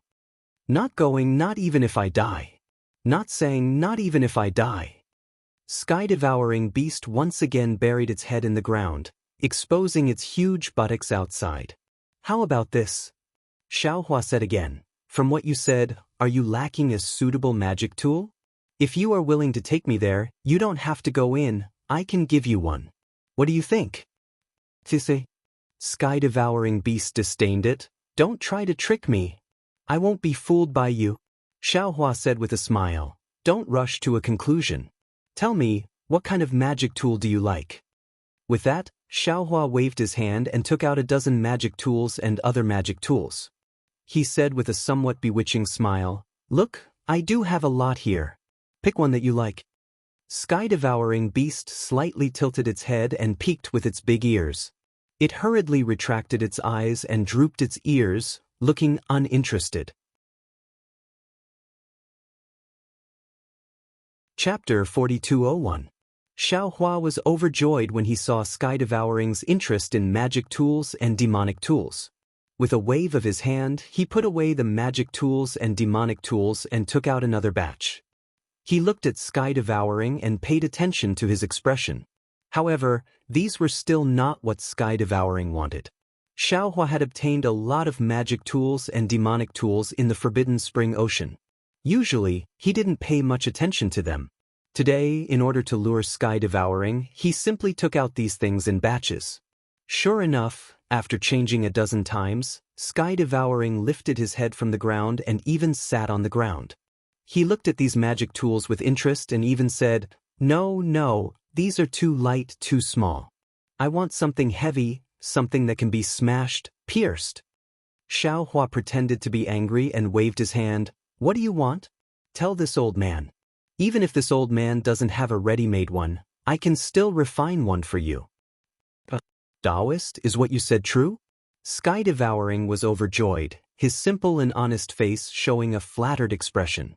However, Xiao Hua found a faintly discernible cunning in his eyes. Xiao Hua smiled faintly in his heart and replied, "Of course, this old man is a master refiner. As long as you say it, this old man can refine it. This. Hearing Xiao Hua's confidence, the sky-devouring beast hesitated again. It thought hard for a moment and raised its hand. A strange weapon appeared in the air. It looked like a stick, and there were 3 bent fingers in front of its head. Xiao Hua looked at this strange weapon in a daze. If there were a few more things in front of its head, wouldn't it be the same as the rake commonly used by people in the secular world? Sure enough, he was a pig. Even the things he thought of were related to farmers. Hee, Xiao Hua said with a smile. In that case, this old man might as well give you a few more sharp weapons in front of its head. How about you take a look at this? After saying that, Xiao Hua raised his hand and took out a demonic tool from his space. This fiend item was one of the many fiend items that Xiao Hua had obtained in Dawn Rain Continent. Originally, they were used to refine the 5 elements wishful heavenly staff. However, after Xiao Hua obtained the method to refine the staff in Mount Meng, he threw them aside. If these demonic tools were ordinary, then they wouldn't be anything special. However, in Xiao Hua's space, demonic tools had experienced the opening of yin and yang just like magic tools. Green-robed Xiao Hua had only warned Xiao Hua to pay attention to those magic tools, but he hadn't thought about these demonic tools. Xiao Hua understood that perhaps the refining method of the demonic tools was different from the refining method of the Taoist magic tools. However, in the opening of yin and yang, the benefits of demonic tools might not be less than magic tools. This was the case with the magic weapon that he took out. He was sincere in giving such a magic weapon to the sky-devouring beast. What is this? The Heaven Devourer looked at the demonic artifact and drooled. However, he suppressed his thoughts and pretended not to know. This is called Nine-Tooth Rake. Xiao Hua smiled and pointed at the magic tool. This is an illustrious and famous weapon.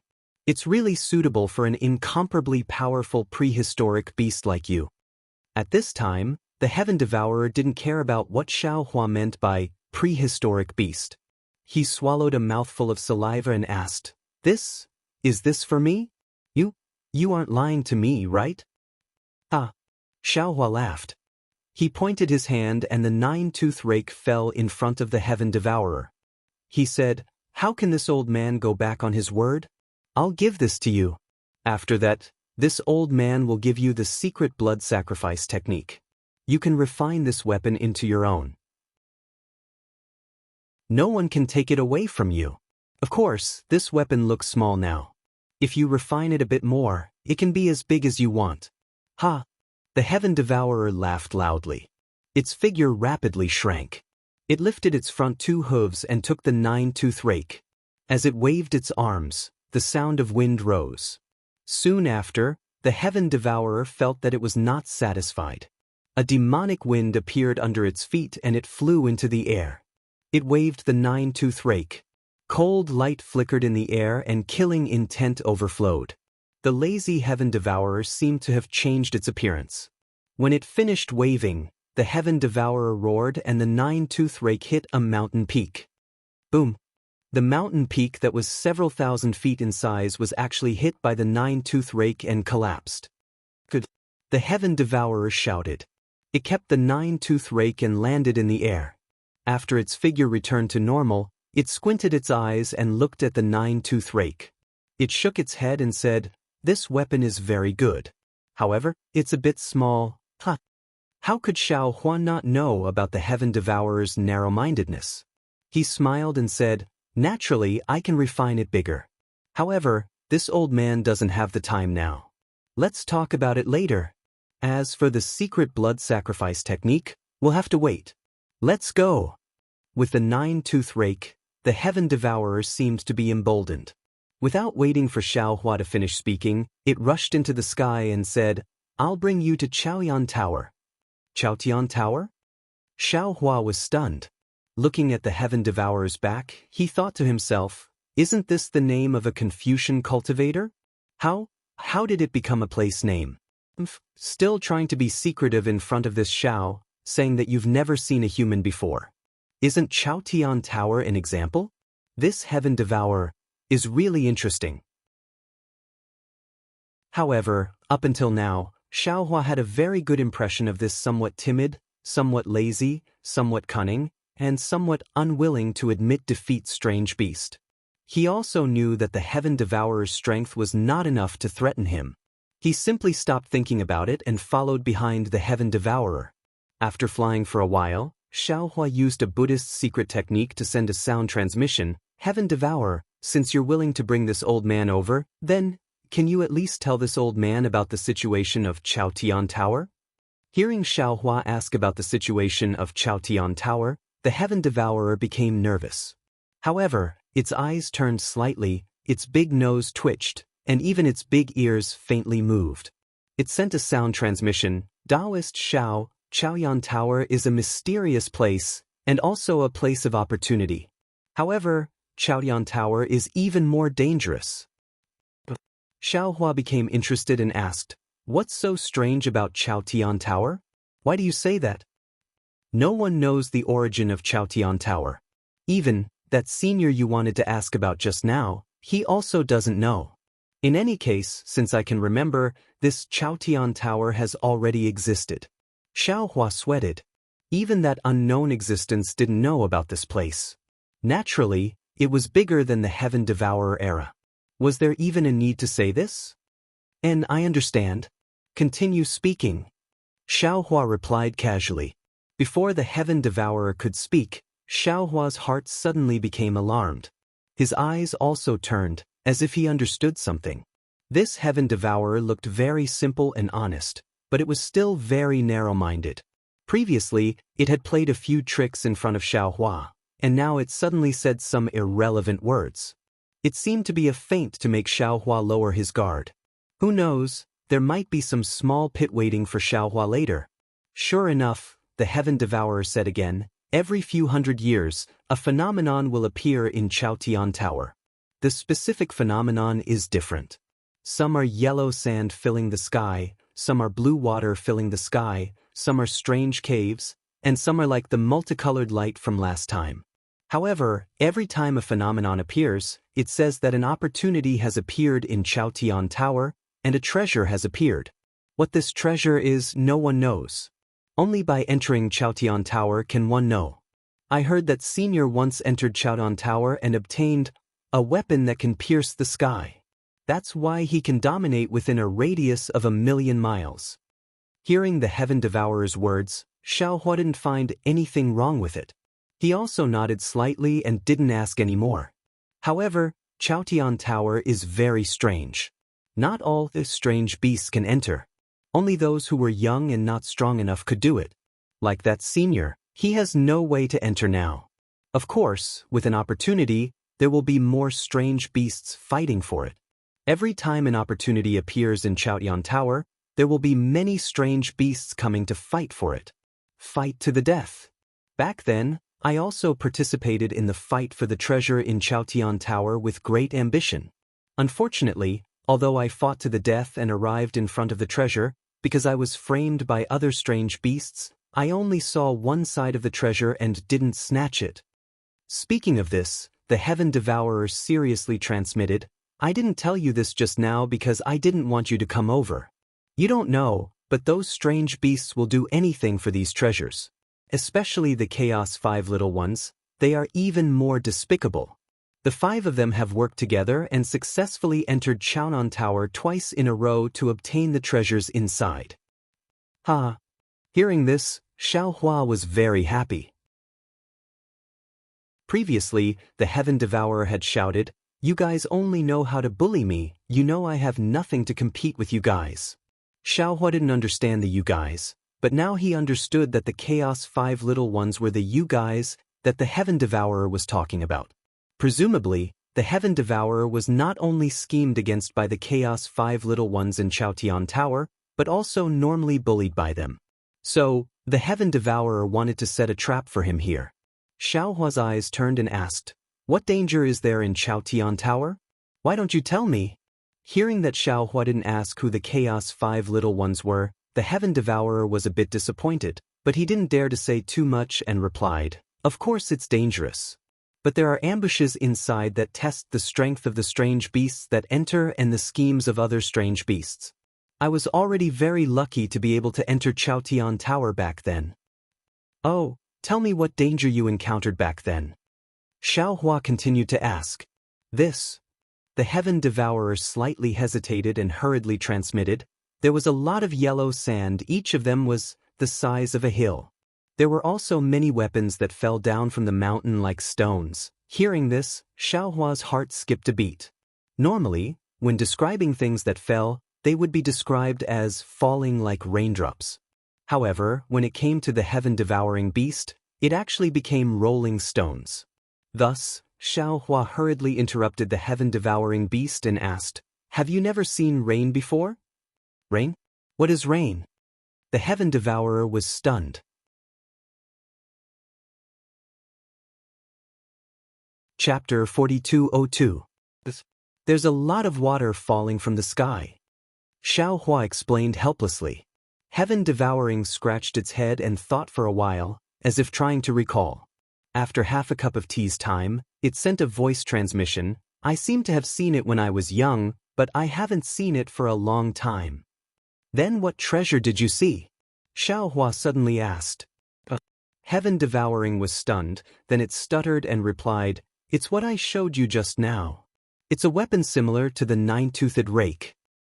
"The weapon is in the imperial court? There are many beasts fighting to the death to snatch it?" Xiao Hua did not believe Heaven Devouring's words. "That's right," Heaven Devouring insisted. "What I saw with my own eyes was that treasure. It was taken away by the 5 youngsters." Hearing Heaven Devouring mention the 5 youngsters again, Xiao Hua understood. If the shocking aura from before belonged to the untainted land 5 small beasts, then the cultivation of the untainted land 5 small beasts was definitely not much inferior to his. And Tunshan's current strength was not comparable to his, let alone when he entered the imperial palace. How could he see through the eyes of the 5 youngsters? How could he reach the treasure? Everything was just Heaven Devouring's self-justification. It was impossible for him to reach the imperial court. However, since Heaven Devouring mentioned the 5 youngsters, Xiao Hua asked again, "Which 5 youngsters are they? What's so cunning about them? What's so shameless about them? Tell me about it." Hearing Xiao Hua ask about the 5 little ones of desolation and talk about their cunning and shameless, the sky-swallowing beast stopped and turned its head to look at Xiao Hua. Its simple and honest face revealed a kind of gratitude. It raised its 4 hooves at the same time as if it wanted to fly over to hug Xiao Hua and tell him a good story. Xiao Hua hurriedly urged, "Don't stop, quickly lead the way. I still want to snatch the treasure of the imperial court." "All right." Heaven Devouring saw that Xiao Hua had fallen into its trap and was overjoyed. It hurriedly urged its body to fly forward and said, "You don't know how despicable the 5 youngsters are. They were originally very strong, but they always snatched our things. If it was just one of them, it would be fine, but they always snatched our things together. How do you think we're their match? So what if they robbed us? They even bullied us and often beat us up badly. They even threatened us to tell them first if we found something good. We can't keep it for ourselves. Let's not talk about how they work together to steal my treasures and injure me in the Skyward Pavilion. Just say that 3 years ago, I found a weapon under a cliff. Before I could warm it up, that stupid black jade donkey came." Seeing the sky-swallowing beast speak excitedly, Xiao Hua helplessly interrupted it. "Is the black jade donkey one of the 5 little beasts of the great wilderness?" Sky Devouring nodded like a chick pecking at rice and replied, "The 5 little ones of the primordial world are the black jade stupid donkey, the golden toad, the 5-colored stupid chicken, the black and white stinky bastard, and the little white fishy cat. That black jade donkey was the worst of them all. He was extremely stupid. However, his heart was the most ruthless. That time, when he saw me take the weapon, he immediately called the toad over. The 2 shameless things first snatched the weapon and broke 3 of my hooves. They even broke one of the bone spurs on my back. They also said that if I didn't give the weapon to them, they would beat me up every time they saw me. This time, it was considered light. 50 years ago, I found an ice bead in the mysterious ice layer. You also know that the great wilderness continent was extremely hot. I would pant when I moved. This ice bead was suitable for me, So I didn't take the words of the 5 little beasts of the great wilderness to heart and took it back to the cave. Who knew that the black jade donkey got the news and actually brought the stinky bastard to find me? Without saying anything, he snatched the ice bead and even beat me up. Seeing that Sky Devouring's grievances were like the sea and showed signs of unceasing, Xiaohua hurriedly interrupted and asked, Sky Devouring, why is it always this? The black jade donkey found you first? What other bastards and stupid chickens don't you find? That's right, it's that stupid donkey. Hearing Xiaohua call the black jade donkey, Sky Devouring beamed with joy and said, Stupid as hell. Oh, this stupid donkey lives hundreds of thousands of li away from here. Of course, he comes first every time. The others all live far away. I don't even know where that little chicken and toad live. Have you been to the place where the stupid donkey lives? Xiaohua asked thoughtfully. When Sky Devouring heard this, it couldn't help but feel nervous. It swung its hooves and shouted, How would I dare to go?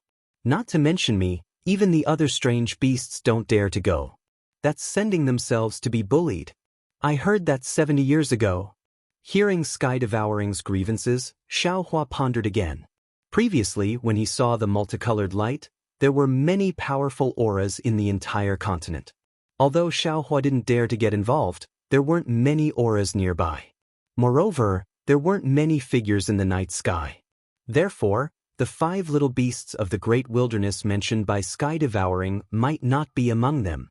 Moreover, from what Sky Devouring said, these strange beasts of the great wilderness were like the domineering hedonistic sons of the secular world. Although Sky Devouring had always been bullied, but that stupid donkey didn't want his life. Sky Devouring had a lot of bitterness. It sounded like it had more water than the great wilderness. Xiaohua flew with Sky Devouring for a few hours, but he never heard Sky Devouring's words. Looking at the golden earth, all the mountain ranges came to an end, all the colors came to an end, an endless stretch of golden sand covered the earth like a desert. Without needing Sky Devouring to explain, Xiaohua already knew that this must be the Imperial Heaven Tower that Sky Devouring was talking about. Xiaohua released his divine sense, wanting to see how big this Imperial Heaven Tower was. However, when his divine sense reached the limit, he still didn't see any other colors even after tens of thousands of li. A faint surprise unconsciously appeared on his face. Taoist Master Xiao.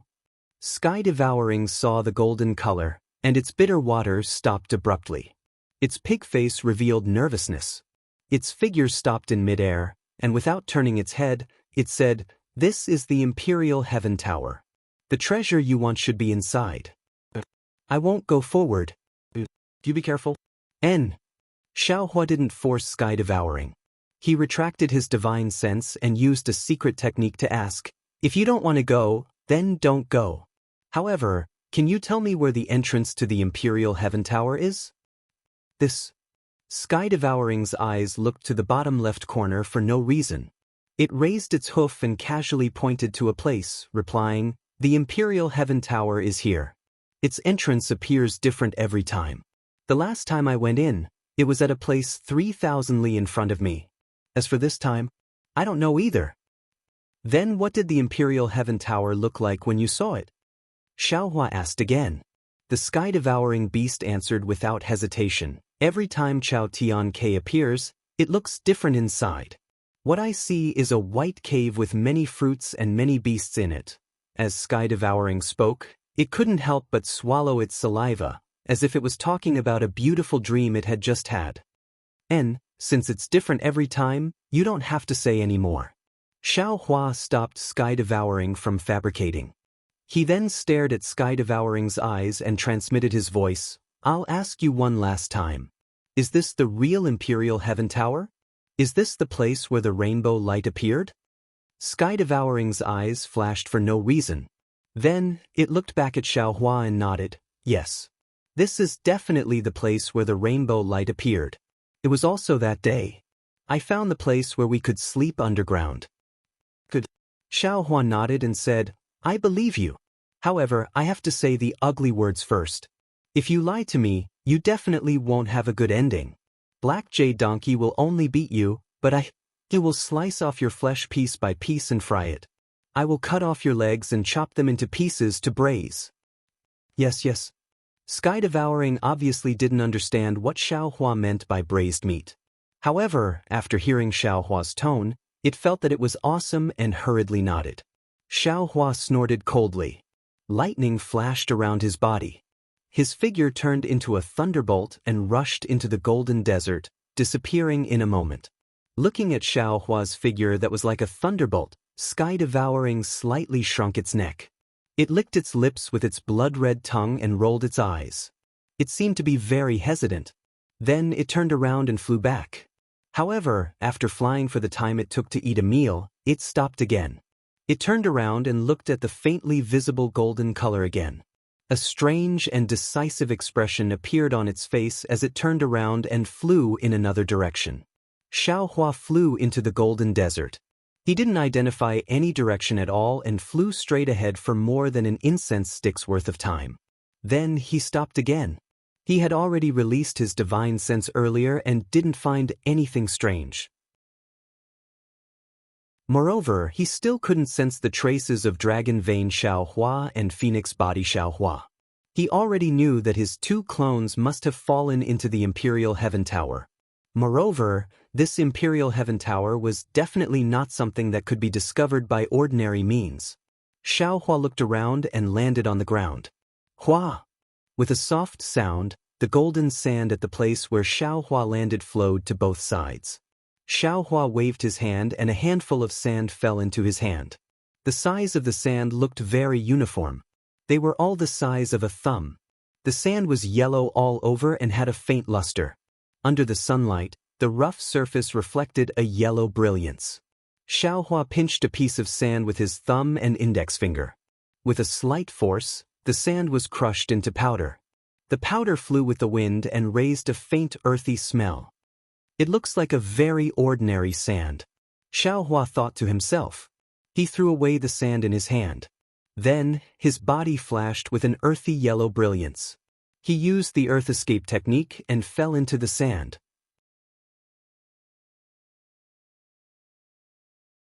Chapter 4203. In just half a meal's worth of time, Xiao Hua's body flew out from another place. His face didn't show any abnormality. Xiao Hua's figure didn't stop at all. He once again soared into the sky and headed in another direction. After searching for half a day, Xiao Hua still couldn't find the entrance to the skyward tower even though the sun was setting and the moon was rising. At this time, the moonlight was very misty, extremely faint like smoke. The entire golden desert had also restrained its bright luster, only revealing a dim yellow color in the night. However, the entire desert was still very hot. The sunlight absorbed during the day was now slowly spreading in the darkness along with the dim yellow. Even in the darkness, one could see strands of hot air gushing out. Damn it, that bastard devouring heaven wouldn't deceive this old man right. Xiao Hua stood in the air in a daze, looking at the endless dim yellow, frowning as he secretly pondered. At this time, a fist-thick spike protruded from the dim yellow sand, silently extending into the sky and attacking Xiao Hua from behind. Following the protrusion of this spike, a several hundred zhang large yellow sand scorpion appeared from the sand. This sand scorpion's body was completely made of sand, and there was no movement when it moved. Seeing this huge spike was only about 10 zhang away from Xiao Hua, it suddenly pierced towards Xiao Hua's back like lightning. Xiao Hua suddenly turned around, frowned slightly, and sneered, "Damn it!" Following that, Xiao Hua waved his fist, and an unstoppable fist wind immediately sealed the area within 10 zhang. Boom! With a loud sound, the huge spike was smashed into powder by Xiao Hua's fist wind. Moreover, Xiao Hua's figure didn't move, and the fist wind paused. Woo! A gale suddenly rose, smashing towards the sand scorpion on the ground. Rumble! The several hundred zhang large sand scorpion was killed, and even the sand within 1,000 zhang was smashed into powder. The powder was instantly blown away by the night wind without a trace. Caw-caw. Without waiting for the traces of the powder to completely disappear, sand scorpions of various sizes appeared within a few miles to the left. They waved their large pincers and raised their sharp thorns that flickered with a cold light as they charged toward Xiaohua. All of them had a fearless appearance. What kind of monster is this? When Xiaohua had killed the sand scorpion earlier, he had already realized that it was a little strange.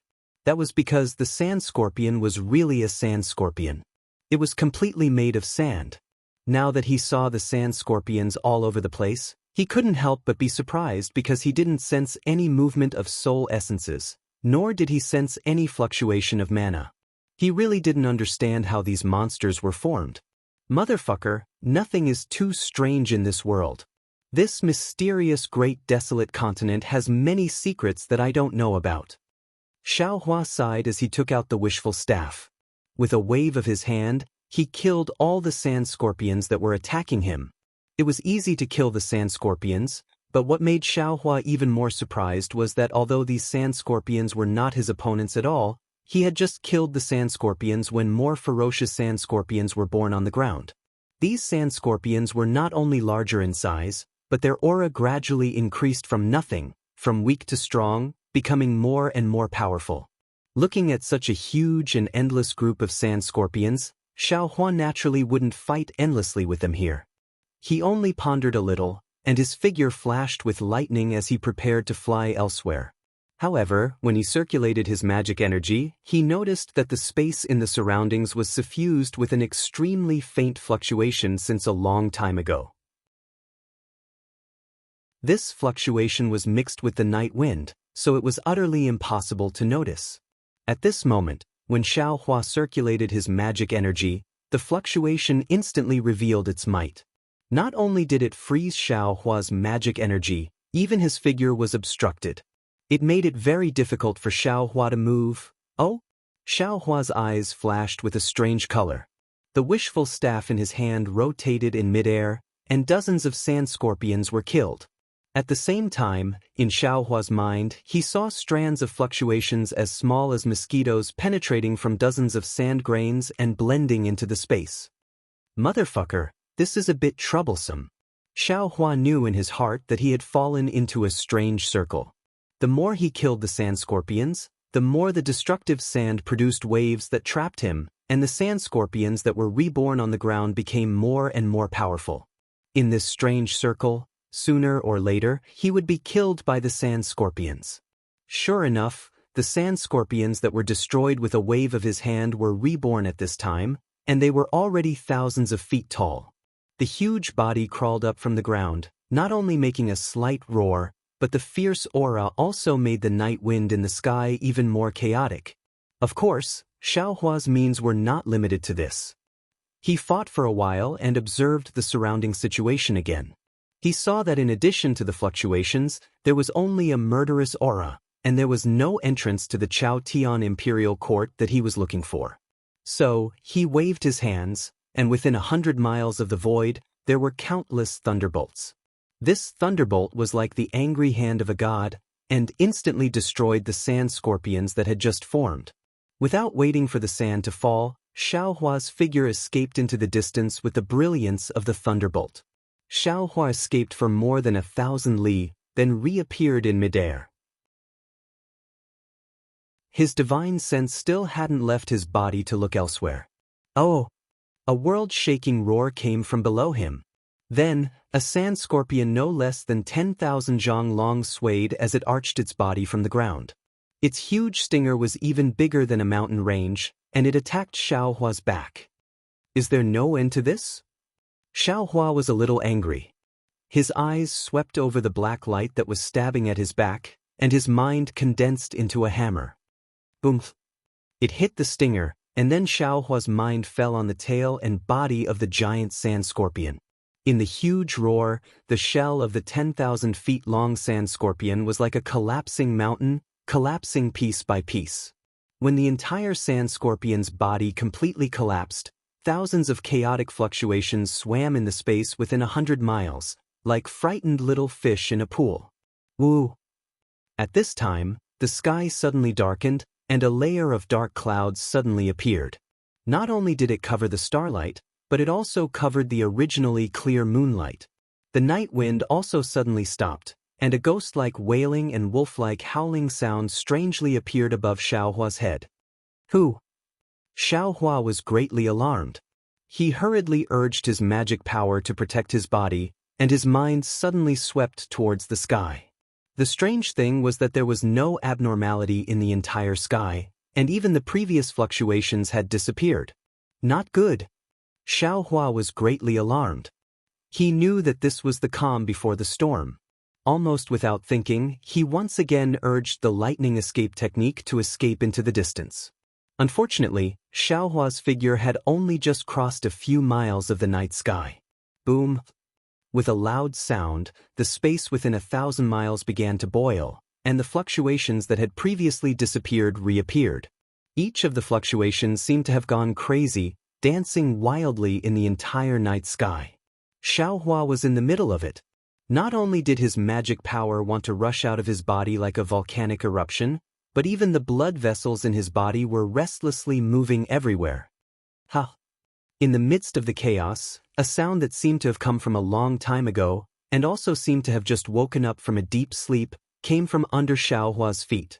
This sound was like a thunderclap, startling Xiaohua's entire body and causing his magic power to become even more chaotic. Then, a vast ocean-like will emerged from the sound, sweeping through the space within 1,000 miles. All the fluctuations fell into this will. Roar. When all the fluctuations condensed into this will, a dull dragon's roar was born out of thin air. At the same time, the dragon's might that Xiaohua was familiar with also spread out within 1,000 miles of this dragon's roar. How could Xiaohua resist this dragon's might? His figure fell onto the ground uncontrollably, and the dragon's might seemed to tilt the entire earth, pressing him firmly onto the sand. Looking at the sky again, the dragon's might was born, and a faintly discernible figure of a huge dragon appeared in the pitch-black darkness. The entire dragon's body was composed of countless fluctuations. Once the dragon's body was born, a faintly discernible dragon's head faced the sky and roared, as if it wanted to fight against the heaven and earth. Amidst the dragon's roar, the dark clouds that blocked the night sky, exploded. Under the splendor of the moon and stars, an extremely mighty dragon figure appeared in front of all living things. This dragon figure was very beautiful, as if it was carved out of crystal. Where the splendor fell, there were specks of fireflies. Within those fireflies, there were flickering silver fluctuations cruising about. Every time they cruised for a moment, there would be faint dragon patterns overflowing from the collision of these fluctuations, flying under the splendor of the fireflies. Damn it, what the hell is going on? No matter how much Xiaohua urged his magic power, his body couldn't move. The 5 elements true qi in his chest and the soul strands of the mysterious dark clouds were also imprisoned by this dragon figure. Xiaohua was really scared witless. However, just as Xiaohua urged his magic power, the huge dragon head above the dragon figure retracted from the night sky, letting out a thunderous roar. The entire night sky trembled as it fell toward Xiaohua. Roar. Following the dragon head's low roar, a rock-like consciousness also fell, and that seemingly incomparable aura shrouded the entire land. Xiaohua was shocked. How could he dare to let the dragon head fall? In the time it took for a spark to fly off a flint, Xiaohua's mind lit up. His consciousness entered the space, and he released the divine power centipede from the space. At this time, the divine power centipede was different from before. Not only was its body 10 times bigger than before, but there was also a layer of clearly visible scales on its pitch-black shell. These scales were engraved with strands of dragon patterns. There were also some very strange patterns between these dragon patterns. These patterns intertwined with the dragon patterns, giving off an indescribable luster. The divine power centipede originally didn't have horns, but at this time, there was a small protrusion on its head. This protrusion was surrounded by a circular halo, and every inch of the halo was emitting a strange dragon's might. What was special was that the divine power centipede had many tentacles on its abdomen. At this time, these tentacles were dancing, giving birth to the illusion of a dragon's claw. Chapter 4204. The moment the divine power centipede appeared, it immediately felt the peerless might of the dragon form. Almost at the same time, the divine power centipede curled up its body and curled up into a ball again. Damn it, you're so weak. I gave you so many benefits in vain. Seeing the divine power centipede cowering like a pile of mud, Xiaohua cursed in his heart. However, just as he cursed, a delicate voice came from the bottom of his heart. Master, please wait a moment, Master? Xiaohua stared at the divine power centipede, dumbfounded. He didn't expect the divine power centipede to talk to him. After a short while, Xiaohua came to his senses. This was probably the effect of the Buddhist secret technique. Sure enough, Xiaohua activated the secret technique and transmitted his voice. Don't worry, take your time. The divine power centipede's curled-up body shook visibly. Then, the delicate voice sounded again with pleasant surprise. Master, you're talking to me? Yes, you're right. Don't worry, if you can't resist this thing, I'll take you back. Don't take any risks. You don't blame me? The divine power centipede asked cautiously. Xiaohua blushed with shame. He hurriedly replied, Of course I don't blame you. This dragon form is so powerful that even I can't defeat it. How can you succeed? Just now, I was just talking nonsense. Master, don't worry. The divine power centipede transmitted his voice. If it were some other powerful technique, I wouldn't dare to talk nonsense. However, this dragon form is the condensation of the dragon clan's will. Although its will is powerful and far surpasses mine, I can still resist it. As he spoke, the two tentacles on the top of the divine power centipede's head danced like a dragon's body. 2 streams of dragon breath were released. At the same time, the protruding part of the divine power centipede emitted a brilliance, like a dragon's horn, and rushed towards the dragon's head. The dragon's head was slightly startled and stopped in midair. The rock-like dragon breath immediately gathered and fell on the divine power centipede. The divine force centipede's back let out a series of cracking sounds.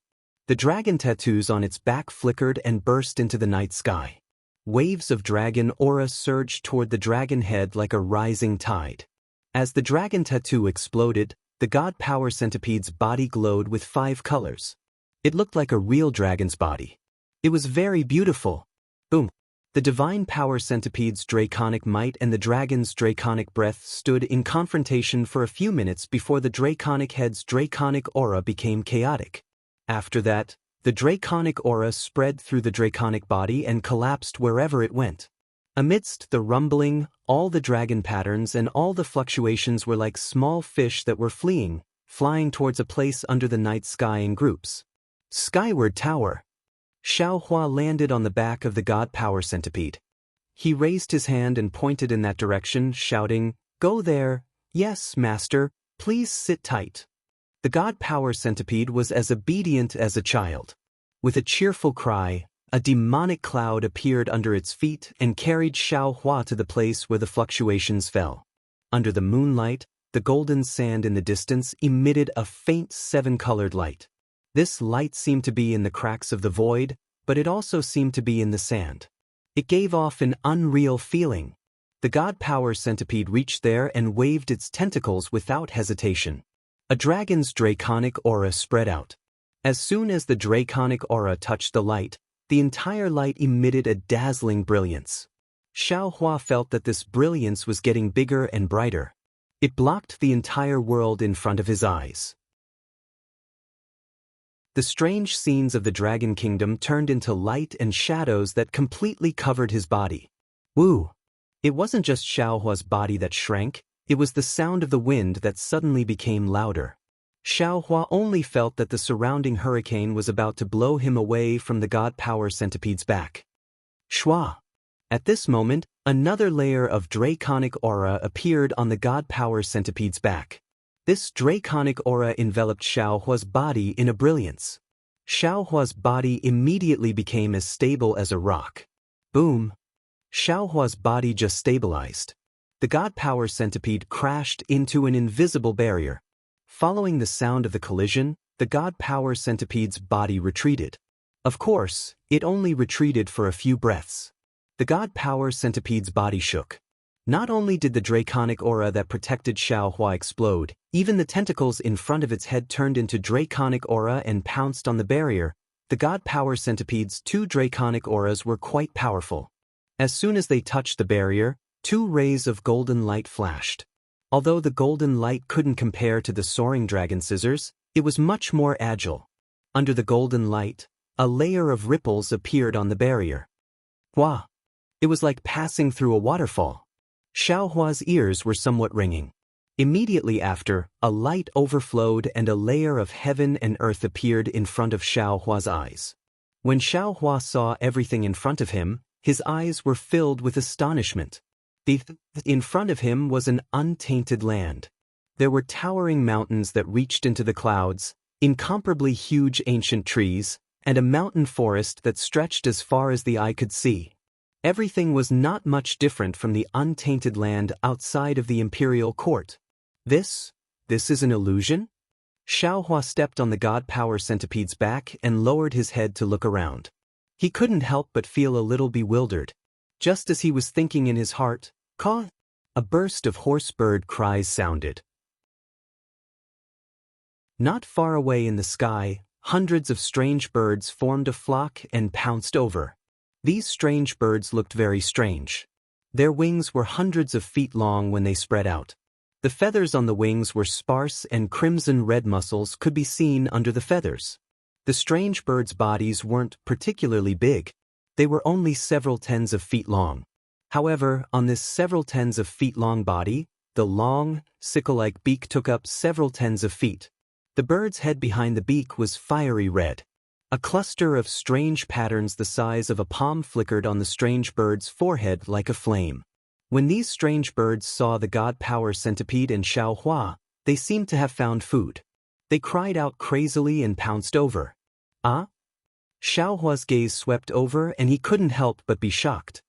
He looked at the strange birds in a daze. However, his gaze wasn't looking at the strange birds. Instead, he looked past the strange birds and looked at the distant horizon. Previously, Xiaohua only lowered his head to look at the ground and didn't pay attention to the sky above him. However, at this moment, he suddenly realized that the sky above him wasn't as turbid as he thought. It wasn't a pure color, and it wasn't the sky that he usually saw. Instead, it was a mirror. Everything on the ground was reflected in the mirror. The strange birds that pounced over were also moving crazily in the mirror. They were attacking him who was standing in midair. In fact, even the clouds in the distant horizon and the round sun also existed on the surface of the mirror. Xiaohua's surprise naturally disappeared in a flash. He withdrew his gaze and scanned with his divine consciousness. At this moment, he discovered that his divine consciousness had been imprisoned and couldn't leave his body at all. Kill.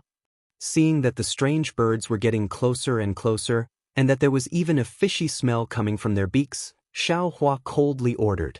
When the god power centipede heard Xiaohua's order, the surrounding demonic clouds mixed with dragon chi suddenly surged out and instantly shrouded an area of several miles. When the strange birds saw the demonic clouds filling the air, they were originally shocked. They all cried out and prepared to scatter. However, the dragon chi in the demonic clouds was too strong, and it immediately aroused the fighting spirit of these strange birds. The patterns on their foreheads glowed red as they desperately pounced on the god power centipede. Looking at the god power centipede, the tentacles under its abdomen were waving, and countless black chi was produced from the demonic clouds. These black chi were like intersecting sword chi, and incomparably sharp as they fell on the strange birds. The strange birds opened their beaks and spewed out scarlet flames, wanting to burn the black chi and the demonic clouds. However, when the black chi fell, not only were the flames cut into pieces, but the strange birds' bodies were also minced into minced meat. Seeing the minced meat falling from the sky amidst the black chi, Xiaohua raised his head and looked at the mirror that was exactly the same. He then looked down and frowned, muttering to himself in a low voice, "Oh, these strange birds are actually real? Could it be that this isn't an illusion?" The strange birds had just been killed, and the god power centipede's demonic clouds had yet to be retracted. Rumble! The entire ground was shaking. From all over the mountain range, a large number of strange beasts swarmed over. Some of these beasts were huge, while others were strange. However, all of these beasts had a fiery red mark on their foreheads. A group of beasts surrounded the god power centipede and roared. Some of them even spat out flames from their mouths, wanting to attack the god power centipede. Roar! At this time, the god power centipede could also roar. It was no longer the zhi sound from before. The god power centipede roared and was about to pounce down, but Xiaohua patted the back of its hand and said, "Go, you are a dragon eater, why lower yourself to their level?" "Yes, master." Hearing this, the god power centipede obediently retracted its demonic clouds and flew away. The group of beasts that had escaped death didn't have any intention of letting the god power centipede go. They continued to roar on the ground, chasing after the god power centipede. However, the god power centipede flew extremely fast, and in a short moment, it had already left these beasts behind. Xiaohua urged the god power centipede to fly aimlessly.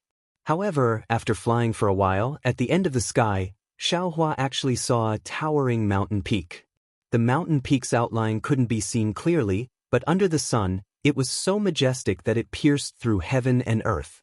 Without needing Xiaohua's order, the god power centipede increased its speed and rushed towards the mountain peak. Wait!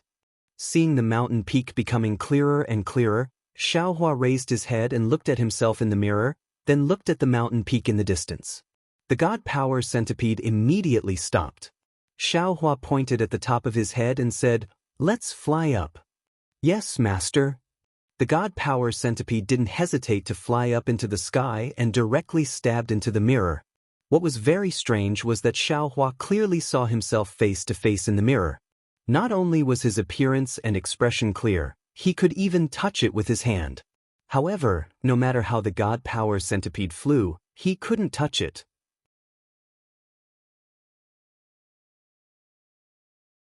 Chapter 4205. Stop! Seeing that the god power centipede was unable to approach the mirror, Xiaohua ordered.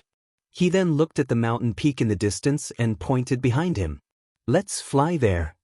The god power centipede turned around and flew in the direction it came from. Not long after, in front of Xiaohua's eyes, in the horizon, there was also a towering mountain peak. It was exactly the same as what he saw before. Xiaohua squinted his eyes and ordered the god power centipede to stop. After waiting for a while, sure enough, behind Xiaohua, there was the sound of beasts roaring. Xiaohua turned around and saw that it was the group of beasts from before that was chasing after him like a flood. "Hee hee." Xiaohua sneered. "Although this Xiao has no sense of direction, I won't get lost in this short 100 li. It seems like this towering mountain peak should be the center of Chaoyan Tower. No matter who comes in, no matter where they fly, they will eventually reach the vicinity of this mountain peak. Let's go." Since Xiaohua understood, he ordered the god power centipede to fly forward. After flying for a few hours, the scenery below Xiaohua didn't change much. Other than the desolate mountain range, there were forests everywhere. Similarly, there were some strange birds and beasts that didn't have eyes and attacked. When they flew closer, Xiaohua saw that this towering mountain peak wasn't a mountain peak, but a huge pagoda. This huge pagoda was bigger than all the other mountains Xiaohua had seen before. Not only did the huge pagoda give people a feeling of awe-inspiring majesty, but it also emitted an aura that bemoaned the state of the universe and pitted the fate of mankind, covering an area of 1,000 li. Hiss! Xiaohua sucked in a breath of cold air and was stunned. It wasn't only because of the huge golden sand under the pagoda, it wasn't only because the huge pagoda in the mirror was connected to the top of this huge pagoda, it was also because of the huge pagoda's appearance that shocked Xiaohua. Because this enormous pagoda was divided into 9 levels. When the eaves of each level extended out, it was like a blooming lotus. The 9 levels of eaves of the pagoda were 9 levels of Buddhist lotuses. The entire enormous pagoda actually looked exactly the same as Xiaohua's exquisite derivation pagoda. While Xiaohua was surprised, he also had some understanding. since Stone Giant was able to chant Namo Mithriya Buddha. Then, the exquisite Great Development Pagoda that recorded the exquisite leaf scripture appearing here was not particularly strange. Xiao Hua sized up this colossal pagoda with interest, but he saw that there was something he had never seen before on top of the pagoda. Every level of the pagoda was engraved with images of heavenly maidens, heavenly dragons, heavenly flowers, and other Buddhist kingdoms. Between these images of Buddhist kingdoms, there were countless fine golden runes. Xiao Hua's gaze fell on the golden runes, and the entire Buddhist kingdom was imprinted into his mind. The image of Buddhas sitting cross-legged and chanting sutras also appeared in his mind. Even in this world, the ethereal chanting of sutras could be heard. When it reached Xiao Hua's ears, it turned into the name of Namo Mithriya Buddha. Buddha Subhuti should have come. Looking at the boundless glory of the towering pagoda, Xiao Hua sighed slightly and said with a smile, "If that little monk who has already become a great master came here and chanted the Buddhist sutras, there would definitely be Buddhist lotuses surging from the ground and flowers descending from the sky, and he would be led into this pagoda." When Xiao Hua thought of this, suddenly, the ethereal Buddhist chants suddenly became louder. Like an earth-shattering thunderbolt, they surged over from all directions. Then, Buddhist clouds appeared even more abruptly in the sky and pressed down on Xiao Hua. One leaf, one Bodhi, one flower, one world. Xiao Hua naturally understood this very well, and when the Buddhist clouds fell, he even more vividly displayed the meaning of this Buddhist scripture. Every wisp of cloud contained the power of dragons and elephants, and every Buddhist cloud also had the weight of tens of thousands of mountain ranges. Xiao Hua formed a Buddhist seal with his hands and chanted Namo Mithriya Buddha. Then, the power of mountains, stars, and karma all followed the Buddhist seal and struck out. The Buddhist clouds surged, and layers of Buddhist shadows flashed. All kinds of heavenly dragons and yakshas also came to support. In an instant, the Buddhist clouds within 100 miles of Xiao Hua were swept away, and even the Buddhist chants disappeared without a trace. It was a secluded world. Namo Mithriya Buddha, Namo Mithriya Buddha. Just as the Buddhist clouds disappeared, the endless sound of thunder appeared out of thin air again. The distant exquisite derivation pagoda also let out a rumbling sound. Within the thunderous roar, endless Buddhist clouds drifted down even faster than the falling snow. Between each cloud, there was a minor thousand realm. Damn it! Xiao Hua smiled bitterly. He had been cultivating Buddhism. How could he not know the power of the Buddhist sect's devil-subduing technique? Seeing the exquisite derivation pagoda using the power of countless small worlds to suppress him, how could he dare to resist? Xiao Hua used his foot to tap the divine power centipede, indicating that it should fly to the ground. Sure enough, as the divine power centipede fell, the suppressive force became weaker and weaker. When it really landed on the ground, all the Buddhist clouds and Buddhist chants disappeared without a trace. Although Xiao Hua did not urge the divine power centipede to get close to the pagoda, he found that the pagoda was not far in front of him. Xiao Hua narrowed his eyes. He did not get down from the divine power centipede's back and was in a hurry to enter the pagoda. He only looked at the half-closed pagoda door in the distance and thought to himself. If he had not entered the heavenly prison, he could only sigh in amazement and admire such a mysterious method. Now that he had cultivated to the Mahayana stage, his strength was comparable to a tribulation-passing stage cultivator. Even, there was a tendency to surpass them. Moreover, he had a certain understanding of the domain and the power of space. It was easy for him to arrange such a formation. However, if there was no magic power fluctuation, no Buddhist light, and no worldly smoke, he admitted that he was far from being able to do it. If I'm not wrong, this pagoda should be set up by Jiang Luer's previous life. Even the whole Chao Tian Palace was set up by him. But, why did he set up such a big formation? Was it to suppress something? Or to protect something? The remains of Jiang Luer's previous life? Or the Saraira he left behind?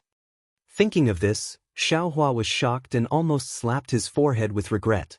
Damn it, if this pagoda really enshrines the Saraira of Jiang Luer's previous life, Why did I have to send him to the Jinshan temple? Wouldn't it be better to keep him in the space? Not only would he not have to go to the nirvana to seek scriptures, but he would also be able to obtain his Saraira here and achieve Buddhist enlightenment. Xiao Hua was filled with regret. He hurriedly urged the God Power Centipede to enter the pagoda. However, at this moment, behind Xiao Hua, a huge cloud of dust rose. Tens of thousands of beasts rushed over like a flood, causing the entire earth to shake. Hee. Hearing the sound of countless beasts shaking the earth, Xiao Hua's mind moved again. I'm thinking too much. If what Tunshan said is true, then this pagoda is the core of the Chao Tian Palace. Every 100 or 1,000 years, there will be beasts with divine power coming here to look for opportunities. If Jiang Luer's previous life wanted to enshrine the Saraira, how could he be so flamboyant? If that 7-colored light was the Saraira, I'm afraid it would have been swallowed by the beasts long ago. Moreover, since Taoist Longzi and Taoist Phoenix Body have fallen here, how can I easily obtain the Saraira? Forget it, let's go in first. Thinking of this, Xiao Hua's figure landed on the ground. He raised his hand and put the divine power centipede into the space, then stepped towards the pagoda. Namo Maitreya Buddha, Namo Maitreya Buddha. As Xiao Hua approached the pagoda, the sound of the wooden fish and the chanting of scriptures became louder and louder. This sound was like a thunderclap in the ears of the beasts, but in Xiao Hua's ears, it was like a chill in the hot summer. Xiao Hua slightly closed his eyes and put his palms together. He also chanted, Namo Maitreya Buddha. A strange thing happened. A faint Buddhist lotus bloomed under Xiao Hua's feet. It was Xiao Hua's 8th stage. Xiao Hua understood in his heart. He closed his eyes and sincerely chanted the exquisite leaf sutra. As he chanted word by word, Buddhist lotuses gushed out of Xiao Hua's mouth. These Buddhist lotuses fell right under Xiao Hua's feet. Although Xiao Hua did not open his eyes, these Buddhist lotuses formed a small path to the sky that led straight to the top of the pagoda.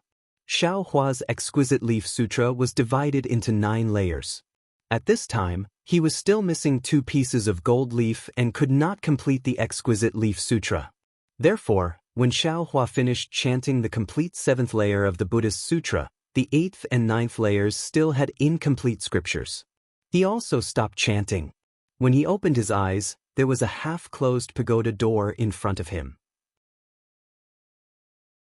However, this pagoda door was precisely on the 8th layer of the pagoda. And below him, a lotus path concealed in Buddhist clouds emitted a dazzling Buddhist light under the sunlight. At this time, an uncountable number of wild beasts had already rushed to the front of the pagoda and surrounded the area of several hundred miles. A group of wild beasts roared on the ground and raised their heads, wanting to attack Xiao Hua. Those strange birds with wings also flapped their wings, wanting to fly high, but they were all suppressed by the Buddhist clouds. There were even some clever beasts that wanted to jump up the Buddhist lotuses that were close at hand. Unfortunately, when their bodies landed on the Buddhist lotuses, those Buddhist lotuses seemed to be invisible and could not support them at all. The beasts' bodies fell to the ground again. Namo Maitreya Buddha. Xiao Hua looked at everything in front of him and the corners of his mouth slightly smiled. He stepped onto the pagoda and stepped through the half-closed pagoda door. Behind the pagoda door was a space covered in Buddhist light. Apart from the faint sound of a wooden fish, there was nothing else. Xiao Hua stepped in and his Buddhist sense swept through without hesitation. A very strange scene occurred. Every time the Buddhist consciousness swept across an inch of space, various Buddhist phenomena would appear within that inch of space. There were white elephants playing in the water, peacocks singing, commoners worshipping Buddha, and tens of thousands of monks chanting. It was as if the space within the pagoda contained the infinite mysteries of the Buddhist sect, and it was also as if the Buddhist light had given birth to many small worlds.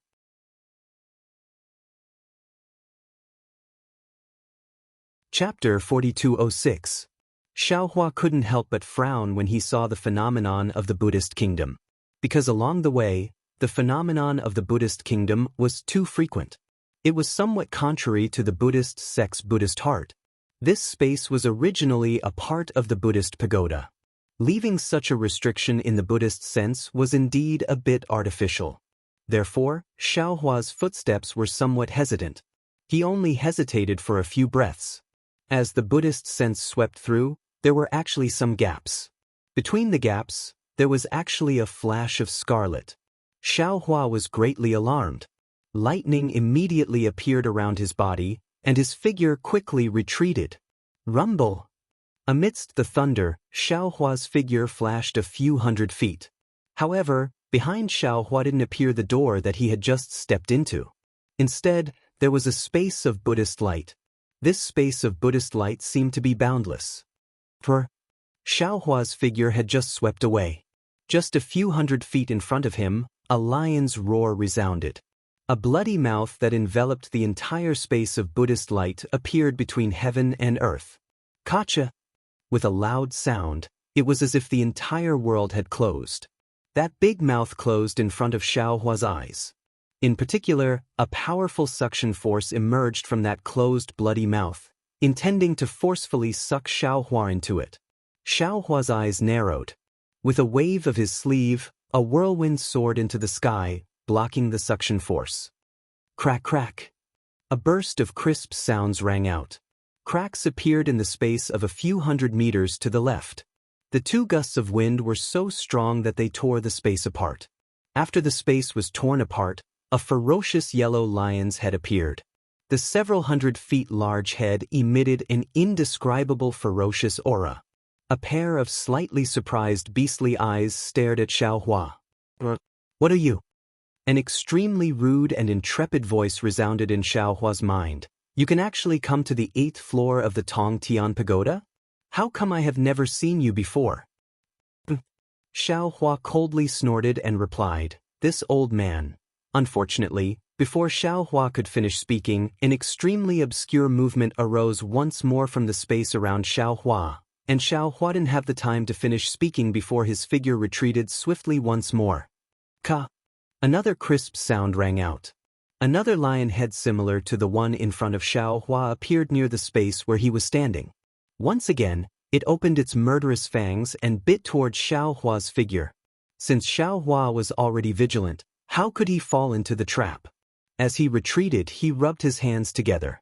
Streaks of lightning were produced from his body and struck the lion's head and mouth. Even the space around him was filled with lightning. Woo! At the place where the lightning landed, a yellow sandstorm suddenly appeared in the lion's mouth.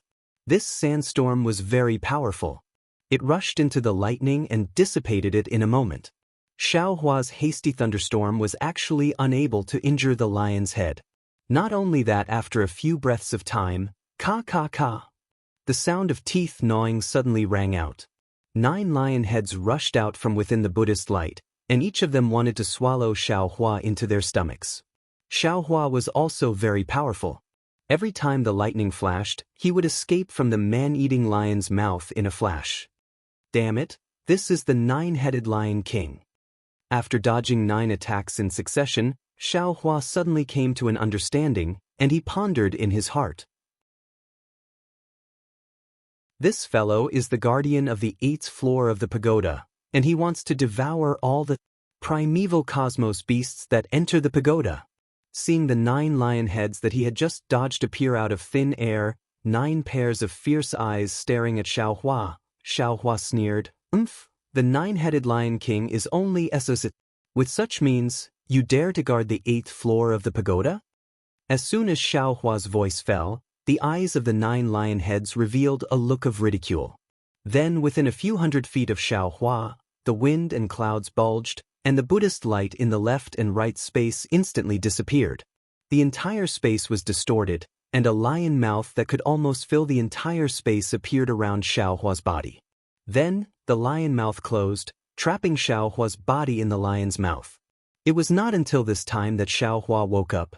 This was not the 9-headed Lion King, but the 10-headed Lion King that he had never heard of. The previous 9 lion mouths were just a trick to lure him out of his hole. They wanted to force him into the mouth of the 10th lion head, and the 10th lion head would be hidden in the Buddhist light space for the final kill. Seeing that the 10th lion head had already imprisoned the entire space, and he had unknowingly fallen into the mouth of the 10th lion, Xiaohua did not panic at all. He slightly raised his hand, holding the wishful steel staff in his hand, and shouted, "Grow, grow, grow." The wishful steel staff followed Xiaohua's mantra and grew with the wind. In a moment, it turned into an iron staff that was hundreds of feet long and several feet thick. Kacha. Seeing the wishful steel staff crash into a slightly gloomy place in the space with Xiaohua's thoughts, he heard a crisp sound, followed by a heart-wrenching roar of a beast. A hill-like sharp tooth fell from midair, followed by a rain of blood falling like a rain of blood. Ayo, ayo! In midair, with a burst of howls, the last head of the 10-headed Lion King appeared in midair. This head was much smaller than the previous 9 heads, but it was emitting an even more ferocious aura. However, this fierce aura was washed away by the pain of the teeth being knocked out by Xiaohua's wishful steel staff, and it seemed a little embarrassed. The other 9 lion heads floating in midair also showed a painful expression. Roar! The embarrassment of the Lion King only lasted for a few breaths. A kind of valiance was born from the lion's face again, but in the space near Xiaohua, a huge whirlwind suddenly appeared. This whirlwind condensed into a solid thunder silk, completely wrapping Xiaohua's body.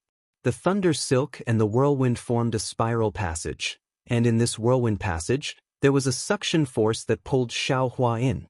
Xiaohua sneered. He now knew that he was in the mouth of the Lion King. If there was no accident, this passage should lead to the Lion King's abdomen. He really didn't understand. He could knock out the Lion King's teeth with the wishful steel staff. Was the Lion King not afraid that he would fall into its abdomen and smash its internal organs? Just as Xiaohua was thinking, rumble, the thunder and wind fell. The thunder rushed into Xiaohua's defense and disappeared, but the wind was extremely powerful. It blew away the brilliance of Xiaohua's body. Xiaohua pondered a little and decided to go with the flow. His body produced the sound of thunder. Rumble. The same thunder surged out of his body. Not only did it absorb the thunder, but it also blocked the wind. At this time, his figure also fell into the Lion King's abdomen. The end of the passage was also a space, but there was no Buddha's light here. The upper level of the space was where the wind and thunder were rampant, and the lower level of the space was a stinky and sour liquid. Xiaohua's figure had just fallen into the space, and the sound of wind and thunder was loud. Endless thunder and invisible wind blew down from the upper level of the space, crazily attacking Xiaohua. Ancient beast, nothing more than this. When Xiaohua was in the Copper Pillar country, he had already fallen into the stomach of a monster race. At this time, he fell into the stomach of the 10-headed Lion King, and he did not feel strange. Moreover, he also fell into the Lion King's scheme. He wanted to see if there were any traces of dragon vein Xiaohua and phoenix body Xiaohua in the Lion King's stomach. Since there were no auras of the 2 clones here, Xiaohua did not feel that he was not the Lion King's opponent. While speaking, Xiaohua waved his hands. Rumble. 10,000 thunderbolts stabbed into the air like antlers. The sound of thunder was even more devastating than the sound of wind and thunder of the Lion King. Xiaohua's thunder rolled back and instantly destroyed the Lion King's wind and thunder. Then, it rushed to the upper level of the space and killed the wind and thunder from before. Oh!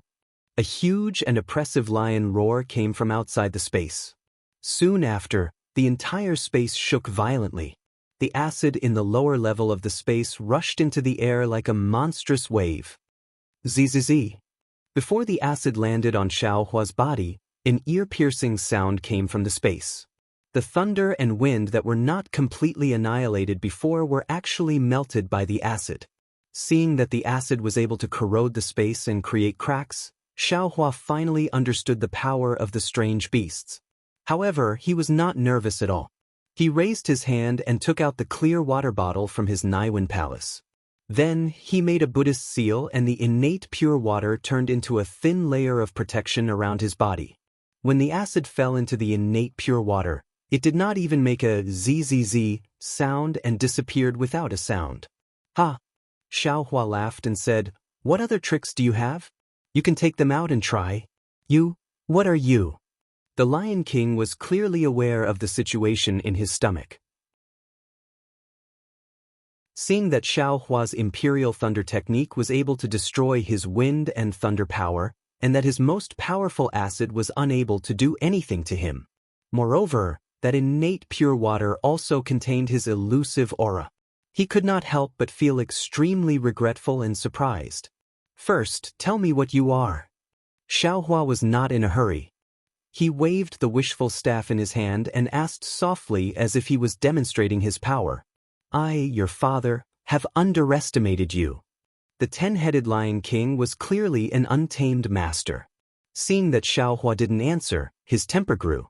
He threw his fear to the side and coldly said, "How can someone who can defeat that little thing on the 7th floor be a little trash? I, your father, should not have been careless." Humph! Xiao Hua sneered.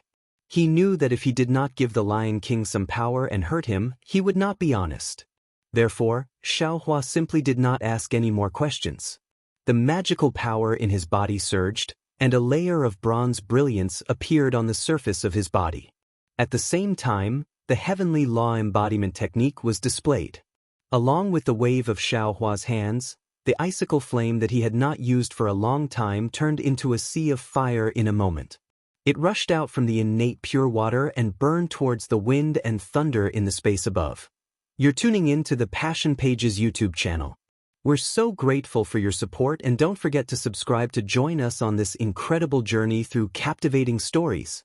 Your generosity through donations truly makes a world of difference, as it's the primary source of revenue that allows me to expand and enhance this channel for you. Thank you from the bottom of my heart for being a part of this adventure.